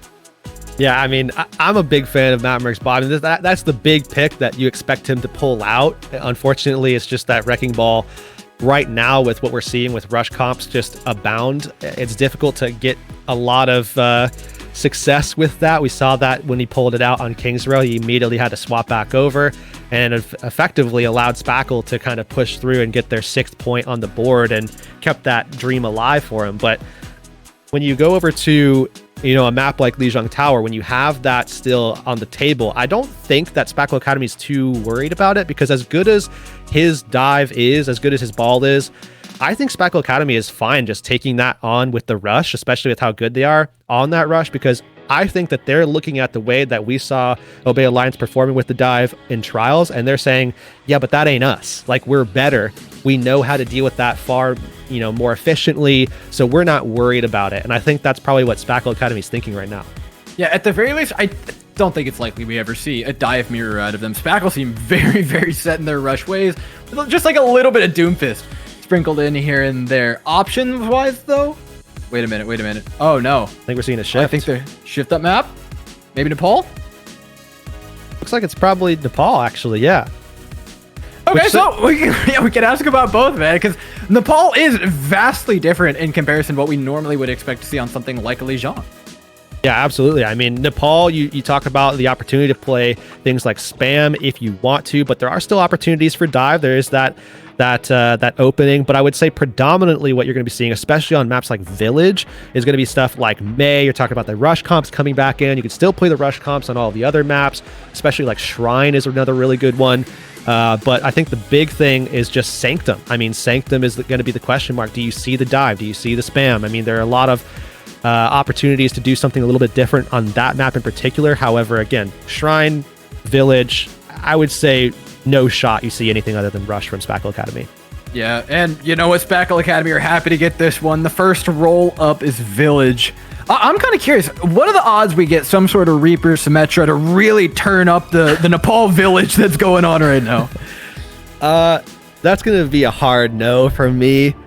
I mean, Reaper's solid. I mean, Reaper's a little bit of a sniper. Are gonna doubt, man. It's Nepal Village. It's just like this map has always had something dumb to do with some close range DPS, man. Yeah, I mean, you're definitely not wrong. I mean, the other thing that's funny too is, again, there are now kind of like 3 full snipers in the game, in the sense that we saw, you know, of course, Widowmaker and Hanzo could be considered snipers, and then you've got Ashe as like a half sniper, and now Reaper is the other half sniper, just shooting you from across the map, just chunking you down 6 damage at a time. But nonetheless, I mean, Spackle Academy, yeah, they do have the opportunity for a Symmetra here. The question is going to be, are they just using this for the teleport to get in position? And I believe that is going to be the case here before they swap back over. Yes! But they're sticking with it. They're sticking with it. I'm so glad I don't look dumb. All right, out go the terrorists. Out goes the damage.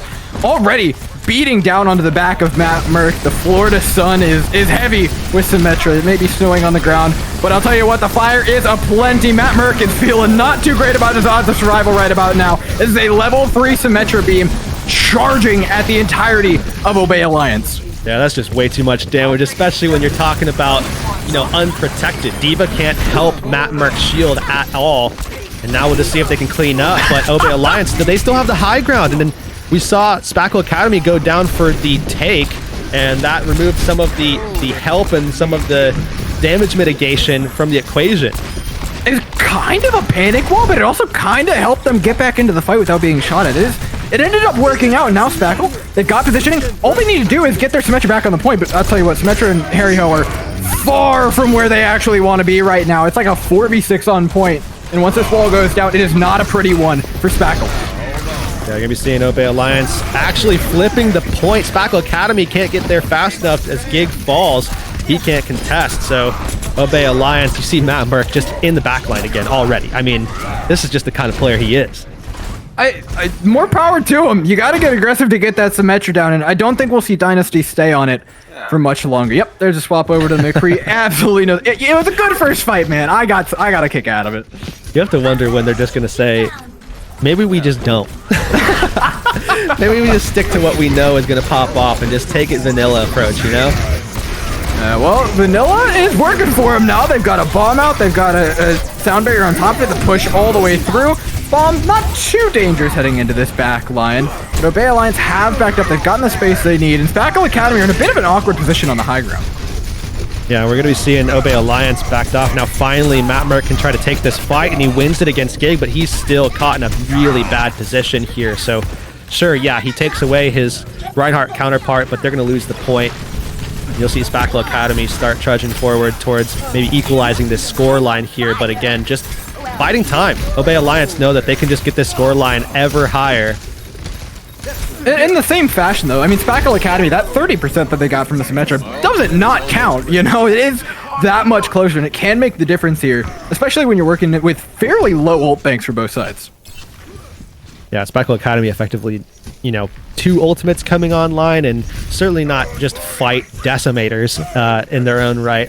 Nothing really to write home about. They definitely could find some kills, but they aren't just going to end a fight outright by themselves. No quick fight in to be had. Like we said, those impactful ultimates really aren't there. Interesting rotation by Spackle Academy, but it's going to work. Going back through the spawn, back through main, back through choke to get to point. And now they get to take the fight close range. The Blizzards here are to be big. Deadeye to buy Sam time to build theirs up. But Eiko will be the first one online. The question is, how early does it come out and how well does it land? Not quite is the answer. Finds the kills anyways with the right clicks. And a win fight for Spackle Academy while keeping ultimates on board is fantastic for that percentage. That's a big reset, because now you go into a head-to-head where you can basically throw ults out 1-to-1, and as long as Obey Alliance don't get Petal in a position where he can't get contested by a wall from Sam or a defense matrix from Boog, I think Spackle Academy are in a good position to hold out here and just last and basically be the last man standing. Evis have room to eat Blizzards, but certainly a tall ask for any of these teams. No eat on either. Blizzards make space on the point. Turns it into a nice little winter wonderland, and it's Obey Alliance getting on top first. Matt Merck with a beautiful push, gets some space and a free shadow onto the back line. Aspen's down. Fantastic job of making space, backing up, and then counterplaying after the Blizzards, but they're not quite done with the fight. Spackle Academy's got a little bit of something to say here until the D.Va goes down. Hariko goes down, so that should be a win there. Spackle Academy still getting back into this fight quickly. That wall just in time to save Eiko. If he went down, Spackle Academy 100% wins that fight and wins the map along the round along with it. Oh, what do we say about the ball, Matt Merck? You don't want to play that into McCree in May. That's going to be a bad time. Deadeye somehow finds nothing. What a miracle that Obey were able to dodge that, but certainly not good for the amount of space that they have. The Baptiste is caught in the middle of nowhere. The Shatter's free because there's not a shield in the world that's going to save Obey Alliance right now. And on top of that, they've still got an amplification matrix. Spackle, though, how? Everything has going in Obey Alliance's favor. They had all the ultimates. They didn't get to get any of them. Oh, Spackle Academy behind the Gig and a very fat hammer and Shatter are able to seal out the point. But we have to kind of take a look back. Let's zoom out just a little bit here, and let's focus on the bigger picture. From what we saw at the beginning, Spackle Academy was dominating. I mean, Obey Alliance didn't look like they had a hand in this series at all. Now it looks like it's more a question of Spackle, or rather a story of Spackle Academy just kind of hanging on. I mean, that's true. Obviously, they are taking these wins. They are up 2-1. They do have the advantage in this map as well. And if they take Shrine right now, which is definitely going to be a rush mirror, you know, they do have the upper hand. However, I think the conversation certainly has shifted away from them being dominant and more about them just taking a win here and moving on and trying to kind of wipe the slate clean a little bit in what has been a big turn for Obey Alliance. Obey Alliance, come on, put the cherry on top here for us. Show us a little something special. Oh no, that's not good. Eiko's down. No May means no peel for this Reinhardt in a very bad time. I'd like to see Obey just kind of back off here, not give away any more ultimate charge, but they're not taking that route. They're going down the hard way. Maybe they get someone back, but it's not looking too hot. Yeah, they're going to get completely backed off. They can't really play around this pillar at all because then they're going to just let Gig get behind them for free. Yeah, it just wasn't decisive enough for Obey Alliance. It's in or out. You got to make up your mind there. Yeah, and seems like out is the only way at this stage. But again, you know, once you commit to that fight and you're playing forward around pillar, the rest of your team has to come forward. Otherwise, you're just giving up that free shatter, and that's where Gig got in behind, and Obey Alliance crumbled to dust after that. Now you see it's all about positioning here. Spackle Academy working up onto the high ground. Everybody now ready to go. Just throw damage down. This is just mean positioning by Spackle. What kind of abusive position is this? There's so little that Obey can actually do about the fact that Dynasty is just about to wail on them from above right now. There it is. In the back line, Pedal's trying to do something about it, but the angle's basically free. He's got cover. It forces him back into a blizzard. Spackle! What a way to play this point, getting everyone up on the high ground. Yeah, and I think they could just go right back and do that again. I mean, everybody's here. Why not? Everybody's ready to go, get back into position. And Obey Alliance, they probably want to take pretty much the same route. And if they don't, you're talking about allowing Obey Alliance onto the point, maybe, but Spackle Academy can still play in from that high ground. They aren't really moving through a choke. They have the opportunity to go around left or right side. So really good position for them to play from defensively. They had the opportunity to drop nice blizzard, though. Counter to engage Dynasty is almost certainly dead in this moment. But the Immortality Field was forced out for Obey, and they traded out Eiko in their own right. Fortunately for them, they are the only ones with damage, the McCree being alive. Oh, but they're not the ones with the fatter shatter. He does manage to find even more on the back end, taking down Matt Merck now. Bomb makes space, but realistically, Obey Alliance haven't gained that much here. Spackle Academy have just given them space in their own favor. Now they're in a dangerous position. If any losses are felt right now, that's pretty much the round in the map and the series along with it. There's only around 7 seconds left here, and they have to get to the objective and they have to find an opening. Well, there haven't been too many of those. Spackle at 99%, Obey Alliance with only a sound barrier coming online up against a blizzard that'll be there even earlier. How many does it catch? Eiko's in. The mech will get frozen. The Reinhardt not caught out, but Matt Merck is in the middle of their backline. Goes for a charge. It's desperation, though, Hurix. There's nothing to be found. Oh, not at all. Just a wall right in front of your face, but still, Obey Alliance, they take it. They still have their sound barrier to try to buy a little bit of time, but you're now talking about trying to buy out about 120 seconds. I mean, it's 1.2 seconds per percent tick, and that's a lot of seconds that are left ahead of you, especially when Gig is right in there with the shatter, somehow blocked. The Symmetra is interesting here, but we'll talk about it after the fact. There's a big brawl going on. Gig's finding the damage. The shatter finally lands, though, for Matt Merck. Buys him at least a little bit of space. And now, with Eiko up in the back line, it's really hard to avoid being frozen up. Both teams, it's just pure scrap right now. You can see Dynasty just hanging in there, looking to try to see if they could get that flip. Now, as you see, Blizzard invested now by Eiko, getting the freeze on both DPS. Hey. About everything you could really want to finish off a fight. Obey did it with like one ultimate there at the end after the initial investment, so really great job for them. Little bit of a board clear right at the end there. So I think now, though, you know, Dor, when I'm looking at this, I'm thinking, what can Obey Alliance do? Because again, they still have just under a minute left that they have to sustain here, and Spackle Academy is just going to go straight in, drop the sim wall, play for a blizzard, and see what they can get done. And that's going to allow them to play far more aggressively forward. The big pick, though, is going to be the Diva mech gone. I want to see Obey get aggressive with this right now. You've got an Ant Matrix, you've got all the tools. Keep on trucking here. Matt Merck walks out of LOS to the Baptiste. Won't be punished for it, though, as he knows he's got that Ant Matrix backing him up. Takes down Gig, and, you know, it was nice thought for Spackle to go to play for the Blizzard, but there's no time for it. Yeah, and speaking of time, just under 20 seconds, Dynasty swapped over to the McCree, went back over to Symmetra. They'll want that portal, get back into position. Sam out on the edge. Nobody knows he's over here out towards that statue side. And there's the Blizzard right in over the top. Oh my god, the alley-oop for Sam. How much more is there to be found, though?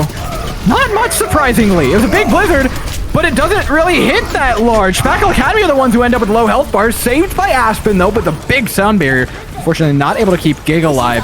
And now it's Obey Alliance's turn. 2 support ultimates, a Blizzard, a Deadeye. They've got every last tool they can want. Overtime's donezo, man. Spackle not a shot at the last fight.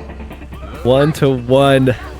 Spackle Academy just couldn't get back in there. Obey Alliance, just a stalwart defense, man. Straight up 0 to 100 whole way through. And Eiko coming alive, Pedal coming alive as well. Certainly these two players, and I think especially Matt Merck, has those three in particular. I mean, obviously collectively the team's doing well, but those three have really shown out. I think we've caught a lot of really good plays from them individually, playing together, good setups from Matt Merck to allow opportunities for the rest of the team to, find some value, get some success, and they're playing far more efficiently now than we saw them when we first started in this series. So as we now change over to Sanctum, this was the one round that maybe something different could be played, but it is indeed going to end potentially the same way that it started. Rush v. Rush, baby. Rush v. Rush. Boops look for... No way! A goes down the double boop! Trade a pedal! Gets his own! Okay, Gigs down. Spackle Academy thought that the ledge was their ally. He merely adopted it. Obey Alliance, my god, what a fight back after losing Aiko. That's a huge turnaround. I mean, you straight up lose your May, and then trade out literally both tanks, because as far as I'm concerned, once you lose the mech, D.Va's not a tank anymore. I mean, that's just how it is. You're effectively not existent until you get that mech back, in my eyes. So Obey Alliance, they take control, and Deadeye's going to come up very shortly for Petal. Got off a lot of damage, did most of it with Aiko being in the floor for that last fight. So Deadeye's going to buy them time. They're going to use it early. Deadeye buys space, like you said. And with not having to play the point, they've got a pretty big advantage of being able to use this high ground. Matt Merck, dangerously close to the ledge, just goes down the old-fashioned way, though. This time it's not Aiko. Aspen's waiting for the right opportunity, looking for the boop, decides that the Lucio is going to be the target, but with this high ground, you've got to get so much away from Obey Alliance. They don't have to play the point. You can see Dynasty once again in the back line, just not able to get the value against Petal, who is down extremely low, but Hariko kind of keeping the fight alive, and I don't think it's going to be enough. Obey Alliance stay in control for the time being, and halfway to that mark where they could potentially tie up the scoreline to 2 apiece. And what a turn that would be if they actually managed this. Gig, though, getting back into position. You can see the replay there. A great setup from Tensa to keep that point in their control. Now Spackle Academy, though, they're coming back with artillery. They've got the big guns. It's got a name in it, Sam, as well as this Blizzard. Force Obey Alliance onto point and force them into the Blizzard. There's one from Spackle Academy. It does freeze up Matt Merck. Good sound barrier by Aspen to keep him alive. So many more ultimates to go. Remember, this fight is far from over. And Obey Alliance held theirs later. They held their cards close to their chest. Matt Merck, 2 off, 1 charge. Okay, takes it. Not, wait, he didn't. Yeah, he took himself with them. It's good enough. It's 2 for 1. The tanks are gone. Yeah, there's no way Obey Alliance is going to be able to drop this point. I mean, Spackle Academy, there's nothing that they could really do. Sam's making the swap over to Doomfist just to try to see if he can get in there, and they're just looking for any way in to find some kind of opening, some kind of advantage to flip this point in their favor, but I'm sorry, it's just not there. No, okay, Aspen looking for 1. Maybe the Floor is Lava achievement would be enough to actually get them through this fight. But like you said, it's a miracle. Obey Alliance, they've still got ultimates to boot. Overtime's damn near an instant ticking down. The one thing I'd say Spackle Academy have going for them here is that they've got a few people alive, but the numbers are waning. Let's be real here, Ix. Obey are looking good to even up the score, and holy cow. They have actually done it. Okay, so that reverse sweep is certainly on the table. It's plated. We got the forks on the right side, the knives on the right side. Everything's ready, set, and it's just about who's going to come away and get the prize. I mean, at this stage, Obey Alliance are playing exceptionally well. It's certainly, we talked about the efficiency. We talked about the ult economy, trading cooldowns.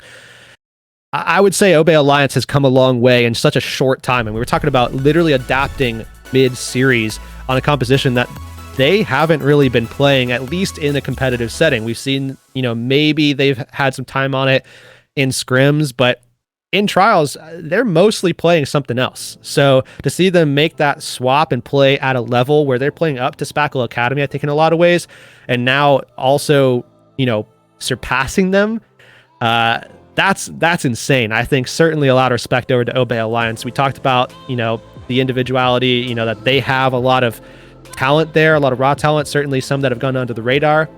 I think they're kind of polishing those diamonds right now, as right before our very eyes. Yeah, I mean, in a series like this, when you're trying to adapt, you're flying by the seat of your pants. A little bit of that magic pixie dust that this team's got is really going to come in handy. And so far, I mean, Petal stepped up, Aiko stepped up, Matt Merck stepped up. Cowman has looked solid on the D.Va. I want to shout out that Baptiste, though, for these teams. Hariko and Moser, oh my god. The immortality field times have been immaculate. The amp matrices have been really well timed. I think it was Moser who actually held on to one of those control points using one. The support lines have been insane. I have nothing but respect for both these teams right now. This is a hell of a series. Yeah, absolutely. I think as well as, on top of the support line, on top of, certainly both main tanks popping off, I think what has gone under the radar even more so is certainly the off-tank play that we've seen, playing predominantly D.Va across the board. And yes, there haven't been as many, big Blizzard eats or something like that. It's just a lot easier now to set up those blizzards where you just run in, freeze the D.Va that is caught trying to make an aggressive play, and then you can get that free blizzard drop. So you're not going to see as much of those flashy D.Va plays, but it's all about damage mitigation. It's all about setting up your team. And, some of those big plays that we're seeing are certainly harder to catch now. And I think one of the big things that we're seeing is the control with boops that's happening with the D.Va thrusters, where you're seeing, big shatter setups, and then instantly the D.Va comes in and boops the Reinhardt off, so they're not able to get a clean follow-up, and that's keeping their team alive. And we've seen that actually quite a lot in this series on both sides. I know Booger has done it quite often. I've seen Cowman do it on several occasions already as well. And those kind of really tiny micro plays make a big difference in the grander scheme of things. Yeah, regardless of specific plays, I think we can both agree. I think both these teams are playing up to the level that we wanted them to. They were both a little bit hit or miss, but they're coming in, they're swinging just fine. They're going to be good for the rest of the tournament. And you know what?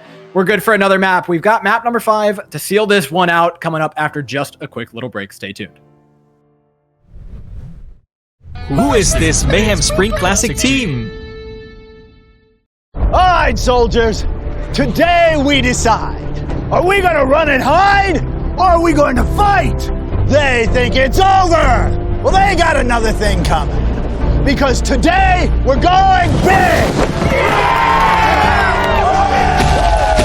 Introducing Zaxby's new signature sandwich with a double hand-breaded filet, split top bun, and Zax sauce, or new spicy Zax sauce. Only at Zaxby's. Order ahead, drive through, or get it delivered.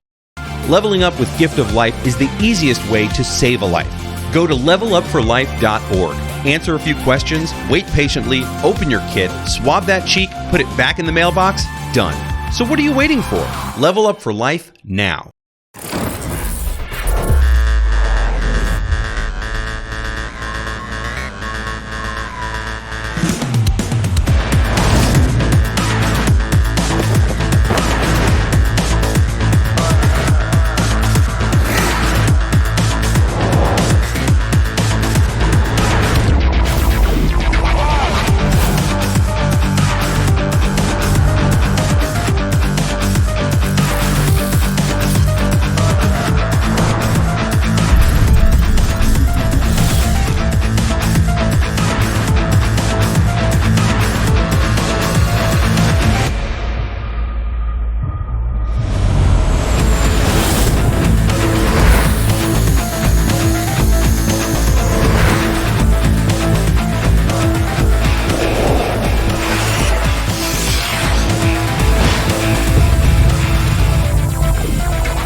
It is Obey Alliance!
Game 5, get the car emojis ready, get ready to honk the horns, because the beep beep reverse sweep is alive and ready, baby. Obey Alliance are 1 game away from pulling off what at the beginning of this game looked impossible. Like, you go rewatch that map 1 here, Ix, and you're just like, there is not a shot. There's no chance that Obey win this, but they're here. They're floating. They're looking amazing. They fixed a lot of the problems, and now it's Spackle Academy. They're between Route 66 and Rialto. The choices aren't great, but it's Route 66 for the decider. Yeah, they've definitely shored up a lot of shortcomings that we saw early on in the series, especially towards Oasis and Havana, you know, those first 2 maps, but I would say even more so on Oasis. But, you know, now as we progress forward, the tides certainly have shifted, and now we're moving on to Route 66. And I think something that we need to highlight, probably more than anything, is the swap that we're seeing now from Spackle Academy. Because going into Route 66, there's obviously question marks in terms of, you know, what is the ultimate goal here? But look at this. Dynasty is staying in, Sam has come out, and Fi is now in. So the player that we typically see Spackle really relying on for May, and I think it's obvious as to why he's really solid on May, is now out, and Fi is now in. Yeah, this just looks weird. I mean, it screams that they want to play some kind of spam composition, but is that really what you want here? The rushes look so good. You've got so many good options for trying to beat down Obey Alliance. Spackle Academies look good this entire time. And if they may have reached this spot, who knows? Maybe they've got something up their sleeve. But they may have reached this spot in their playbook where they're just throwing spaghetti at the wall. And I really don't want that to be the case. Yeah, I don't think they're quite there yet. You know, we've only really seen one thing from them outside of maybe some swaps from Dynasty that just haven't worked because the standard rush is just better than every other kind of variation, it seems. But the big question here, Spackle Academy, you know, Dynasty can certainly play May. I think Fi could probably play May too. I mean, there's no question that they could. I think Sam's probably the better of the 3, especially given the experience that we see him have. But Dynasty, there's definitely just so many question marks going off in my head right now with this particular swap, because when you talk about the spam compositions, you certainly aren't thinking about maps like Route 66 or Rialto to really be the ones where you're like, okay, you know what, if we're going to wait all series long, this is the map that we want to pull it out on. So at the end of the day, Spackle could do it, but I almost suspect that we're going to see a different variation of rush, and they're still going to stick to it, where we're going to see maybe Dynasty play the May. They might go over to something more aggressive where they could go with like McCree Doomfist or something and just have a little bit more of that front-loaded pressure onto the Reinhardt, where you could flashbang, right-click, roll right-click, and then have Dynasty get the bubble, and then they can be more aggressive. Maybe that's the play, but I don't know, man. Playing a rush without a May is just... I'm going to say a no thanks from me, you know what I mean? Like, I wouldn't want to do that. I think like you said earlier, I don't think we're in the like throwing spaghetti at the wall phase quite yet. There's gotta be a plan here. It's just so hard to figure, like, this is such a weird lineup to be putting in. And on the same hand, again, there's the wrench that could be thrown into the mix. Obey Alliance, they've got a pocket pick dive that they could bring out at any second, and Route 66 is not, like, it could be both the teams throwing a changeup and neither of them being ready for it. And then we just get like a super slugfest. This is a weird map, and I can't think of a better way to end the series out, I guess. Yeah, and I think, you know, right out of the gates is when we're going to see Spackle Academy on this, because Obey Alliance picked attack. So if you're going to play that spam, it's more than likely to come out on the defense, especially early on, unless they want to go for one of those like really close contests on the gate. So Spackle Academy, I think we're going to get a good read of what they're looking to do here in the next 8 seconds. Yeah, all I can do is sit here and watch the countdown. We've done all the theory crafting we could ever want, man. Look, Revival 3-0 American Tornado, all the predictions are out the window. Okay. Interesting. So we were kind of right. In fact, I think we were both right. Yeah, so they're still sticking to the rush, because, again, you could go over to a spam comp, but you really want to? I mean, is this really the map for that?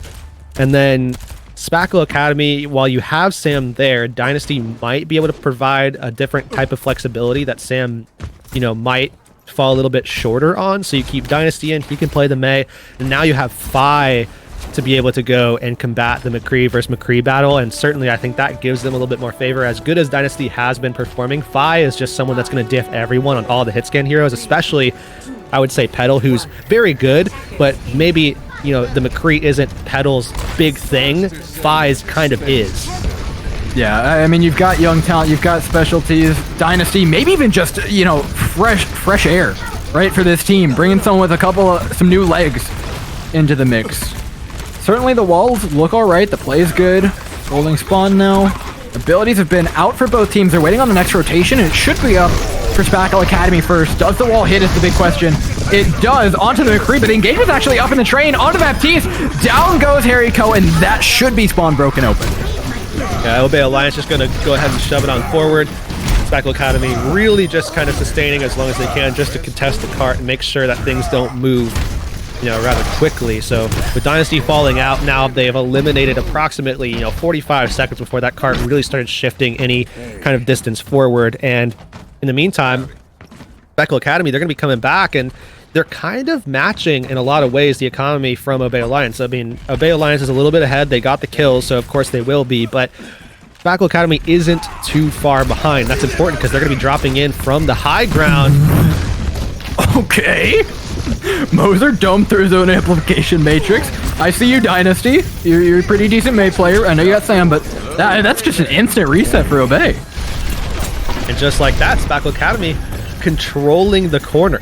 And this is a great position to play from in Rush vs. Rush because you can really force Mapmark to not be able to play aggressively. Of course, they're going to actually allow this full rotation up over to the high ground, and that's going to eliminate some of that positivity that they gained. Petal gets one with his own Deadeye. Traded back for Moser, and I'll take that one any day of the week. There's no Baptiste now for Obey. You're relying on ultimate and clutch ability right now, but with the Shatter out, you're running out of tools to get there. Spackle Academy have great position. They've got a great amp matrix. They do have to survive this Blizzard, though, into the back line. Even for follow-up, this fight is slow as the Blizzard is. Oh. Okay. Good 1v1? You good, Gig? Yeah. A little bit of anger in that.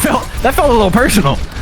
Yeah, too many flashbangs up over the top of his shield this series, I'd have to imagine. Something's going on there to make Gig do that. But nonetheless, up top now on Big Earls. Again, Gig can drop down, just not going to have backup. You see Fi. Oh my, he did this all of Havana, and he's looking for it again. There's nothing here, man. Nobody's home. Knock on the door all you want. Didn't even get the mech. Unlucky. There's more value to be had, though. Gig is in a bit of an awkward position, though Immortality Field will be keeping him up. Booger Snot, Kaluge, God, what a name. Keeps him going for the time being. You know, Beer having a real hard time closing this distance. Again, something that Rush composition struggle with to begin with, but it's not being made any easier by Spackle Academy. Yeah, not at all. We're going to be seeing Spackle Academy now with that time bank for Obey down under a minute. Gig's back in charge with the Earth Shatter ready. Cowman has to completely reset again, so even more time off the clock now as they wait for that respawn to come through. And yet again, Spackle Academy playing from this high ground, and a lot of allowance here for Fi to go on these flanks. And I'd have to say, you know, when you go into a 1v1 duel, McCree versus McCree, and you're taking on Fi versus Petal, if I'm a betting man, and I'm not, but if I was, I'm taking Fi. I don't know, man. My money's on the young gun right now. He's got a Deadeye. He's looking to make it work. Push in space there. Amplification Matrix not for the Deadeye. In fact, just push them back, get that cart going a little bit further. Put this into one fight territory. Petal holds on the high ground alongside Moser, interestingly enough. The Deadeye will be walled off immediately. And now it's Five's turn to play. With a Blizzard in the backline, it's all up to this McCree on the high ground to get some work done. And they're doing exactly that. No, Tensa takes him down. Fi went for a flank again! Oh my god, the Blizzard from Spackle Academy's on top of the card. It frees them up, but they're lacking in damage right now. But with Mac Merc down, they've got a solid chance of holding on as one on a point A, no less. Oh, flashbang almost needed there. Petal gets taken down 1-1 though, and Obey Alliance, they're struggling to stay alive. I don't think it's happening. I think the time slipped away from not just the team, but us as well. It was so hard to keep track of that clock. All those fights so close, but at the end of the day, Spackle Academy held on enough. And now we start to look back at, you know, some of the conversation that we were having before the map started, and, you know, thinking about, you know, Dynasty staying in, Sam coming out, Fi coming in. You know, obviously there was some question with regard to, you know, what was that going to look like? Are they swapping anything out? And realistically, I think the concern there was, okay, let's just go ahead and see if we can diff them on the McCree. I mean, send Fi on these flanks, allow him to take the 1v1, create these advantages that we weren't really getting otherwise, because as good as Dynasty is, he's certainly not Fi on McCree. There's a big difference there on that particular hero. And Spackle, I think, is gaining a lot of advantage because of that diff that you see there, where Fi is just sending it constantly and being that nuisance. I mean, Dora, you know, this reminds me personally of Third Impact with Tayo. I mean, that's the exact same playstyle that we saw them getting so much success with literally a year ago to date. Oh, here's where the swap is. This is what Spackle we're playing for. That answers a lot of questions. Oh no. Okay. You know what? We're gonna see this one out, because this is a longer sight line here, a couple of sets of longer sight lines. So there is opportunity to get some value here. First and foremost, though, you really got to rip down those shields. Otherwise, there's no shot that this is going to work.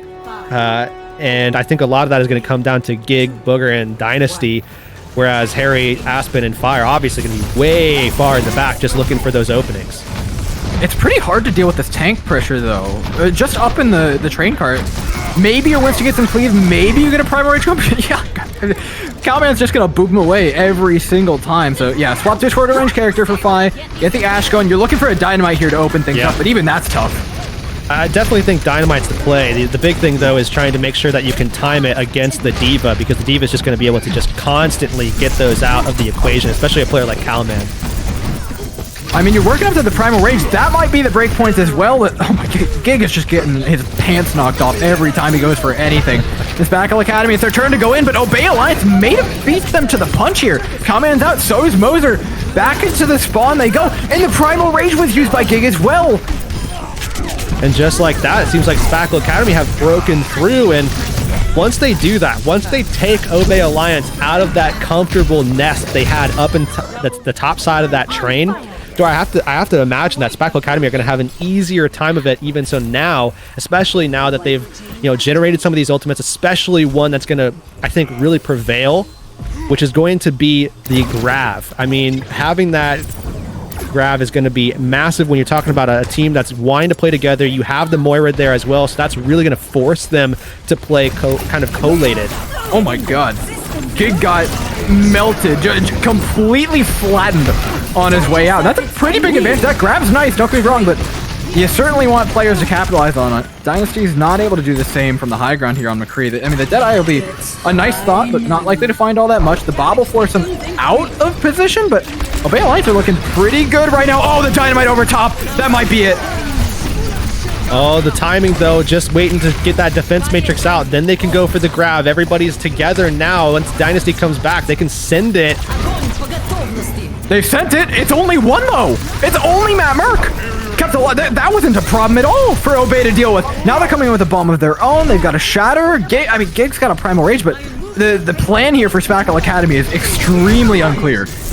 Yeah, you have to see maybe Gig can get some value out of this Primal Rage like we saw the first time around, and just trying to keep his team alive at this stage. Actually successful. Deadeye to peel, though. Pedal's doing a good job. Back into the corner. Right click. That's a low HP Winston. The Primal Rage just runs out, and they haven't gained any space for it. Obey Alliance have held strong. This rush comp is doing such a good job. I don't think enough value is being found from Fi on the Ashe at the moment, and I don't think it's a misuse of his talent, really. I don't think it's anything like that. I think it's just really the character is just not finding value, and you're seeing Gig struggle a lot. I mean, there's a lot of struggling happening for Spackle Academy against this rush comp, and that's why it's so strong. Yeah, there's no time to get back over to another comp, no time to build ultimate. Bed, man. It didn't look like the point one was looking good for Obey, but it may be worse for Spackle. Everything down to this. The reverse sweep on the line. 45 seconds as well. Matt Merck swinging like a madman right now in the back line. Looking for support. Oh my lord! The jump shatter. Bonus points for style. And it'll give Obey Alliance that one last fight. And just like that, 30 seconds, and that is all. Spackle Academy coming up onto some big ultimates, though, but the Blizzard ready from Echo, Coalescence, back up again from Moser. just so much ability to sustain, so much ability to stave off Spackle Academy's aggression.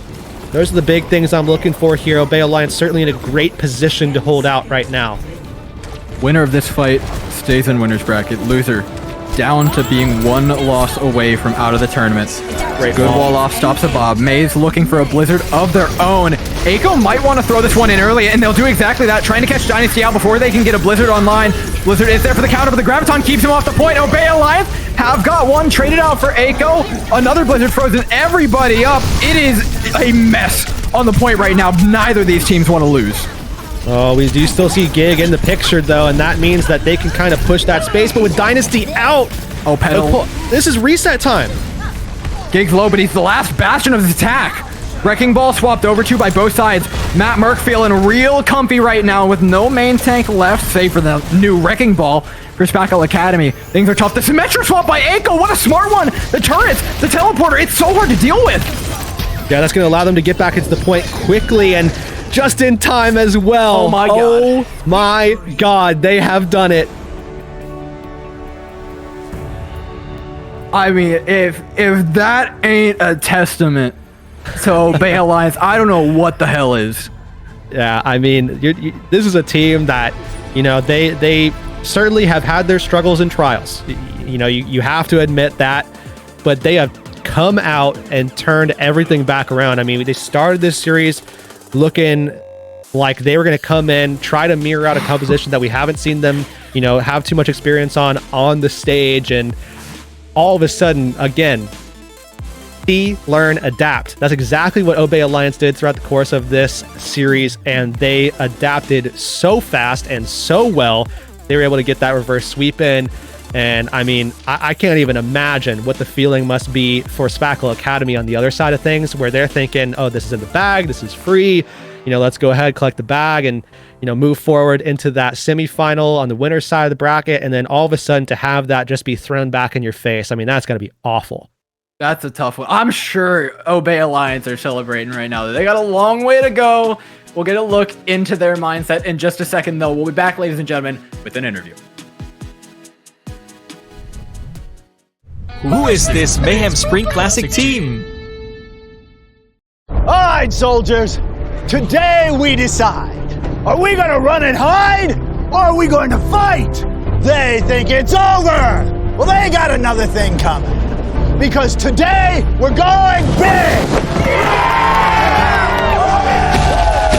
Introducing Zaxby's new signature sandwich with a double hand-breaded filet, split top bun, and Zax sauce, or new spicy Zax sauce. Only at Zaxby's. Order ahead, drive through, or get it delivered. Leveling up with Gift of Life is the easiest way to save a life. Go to levelupforlife.org. Answer a few questions, wait patiently, open your kit, swab that cheek, put it back in the mailbox, done. So what are you waiting for? Level up for life now.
It is Obey Alliance!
Welcome back, ladies and gents. It's interview time, and I don't know who else we'd want in here, other than maybe having the entirety of Obey after a win like that. We've got Aiko, though, playing May for a majority of the series, and what a roller coaster for us in the booth, for sure, but I can't imagine it was any easier for you.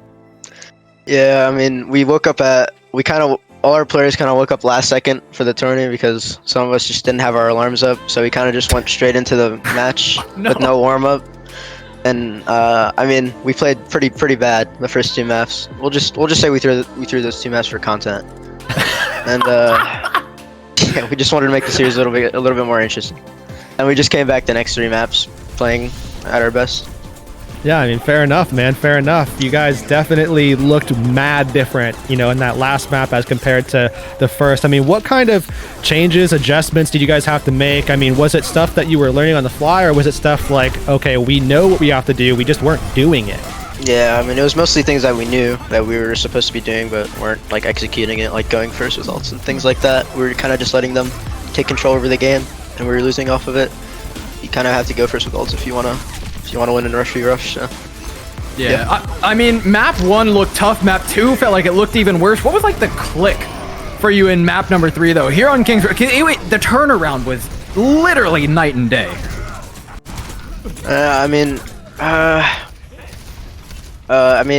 Wait, can you repeat the question? I'm a little bit like you mentioned, right? Okay, being more aggressive, taking more control of the game, but the fact that it happened so quick between map 2 and map 3, the difference was astoundingly quick. Was there anyone leader in comms, any one specific thing that got you on Kings Row? Because then you carried that momentum through the rest of the series. I mean, me and Matt kind of doubled down and wanted to get everyone to focus up a little bit because we were way out of it in the first 2 maps. So we just started calming way more and having way more energy, and it showed off in the play, I guess. Awesome, man. Well, I mean, when I think about your history, since we've got you here, certainly there's a lot of, we're going to talk about your team quite a lot over the course of this tournament. So I want to learn a little bit more about you specifically. When I think about you, I'm thinking about back in, I think it was season 2 when you started playing with Malibu coming out. You guys did pretty well in that trials going into July. I think you guys won trials then. But I think really when you popped out to me, it was mostly that November tournament with Noble and your run through Gauntlet a little bit there as well. I mean, looking at that progression and looking forward to this coming year where you're now on this Obey Alliance team that looks insane on paper, I mean, what kind of goals do you guys have set for yourself right now, given your history, given what's the outlook for your team this year as well? I mean, we have pretty high expectations for ourselves. When I originally came in November in 2020 for November contenders, I was kind of like no one really knew me that well. Mm-hmm. Like when it comes to like playing with me, but we meshed really well together, and we're still a team right now for that reason. You're talking about Noble, right? Yeah. And then we after we got dropped by Noble, Obey picked us up, and we dropped for PUBG Mobile, by the way. And we got we went in a gauntlet. We went in a gauntlet, went 5 through 6, which was, we wanted to shoot for high, but it happens. And now we're just going for first and second, mostly first. You look damn good, but you're only 1 game in. I'll give you your soapbox. Step up. You can shout out whoever you want, but I want to get a little bit of insight before I let you go on your next opponent, because Revival not only beat, but spanked American Tornado. And like they were done with 3-0 by the time you guys finished like your second map. I don't know. Maybe I think a Tornado was pulling what we did the first 2 maps. Maybe they sandbagged a little bit. Maybe they wanted to have fun and lose a bracket. I mean, have you guys scrimmed American Tornado? Recently we did, but interesting. You guys might be one of the only teams that is outside of like Overwatch League that actually have scrimmed them then. But I mean, you guys played a lot against Rush Revival. They call themselves Rush Revival. You think you're going to be able to contest them? Yeah, I think so. Fair enough, man. Fair enough. Hey, you're one of the few that was actually able to do it in Contenders Trials. I think you guys have leveled up today. You're looking fantastic for it. Thank you so much for coming on, though, and I appreciate you having a good time. Thank you. And all right, that's just match number 1. I'm thinking about wrapping it up. I have aged light years. My hair's turning a little bit gray. Like, I know I look young, but like on the inside, man, I am just wrinkled and everything after that series. Don't look under this hat. The hairline is completely just all the way back, man. Just all the way gone. Hey, well, there's a lot more to come. We've got more matches on the way. We're heading over to the next part of the winner's bracket in just a bit for more of that delicious chicken-flavored Tier 2 action for the Florida Mayhem Spring Classic, brought to you by Zaxby's in just a bit, so stay tuned.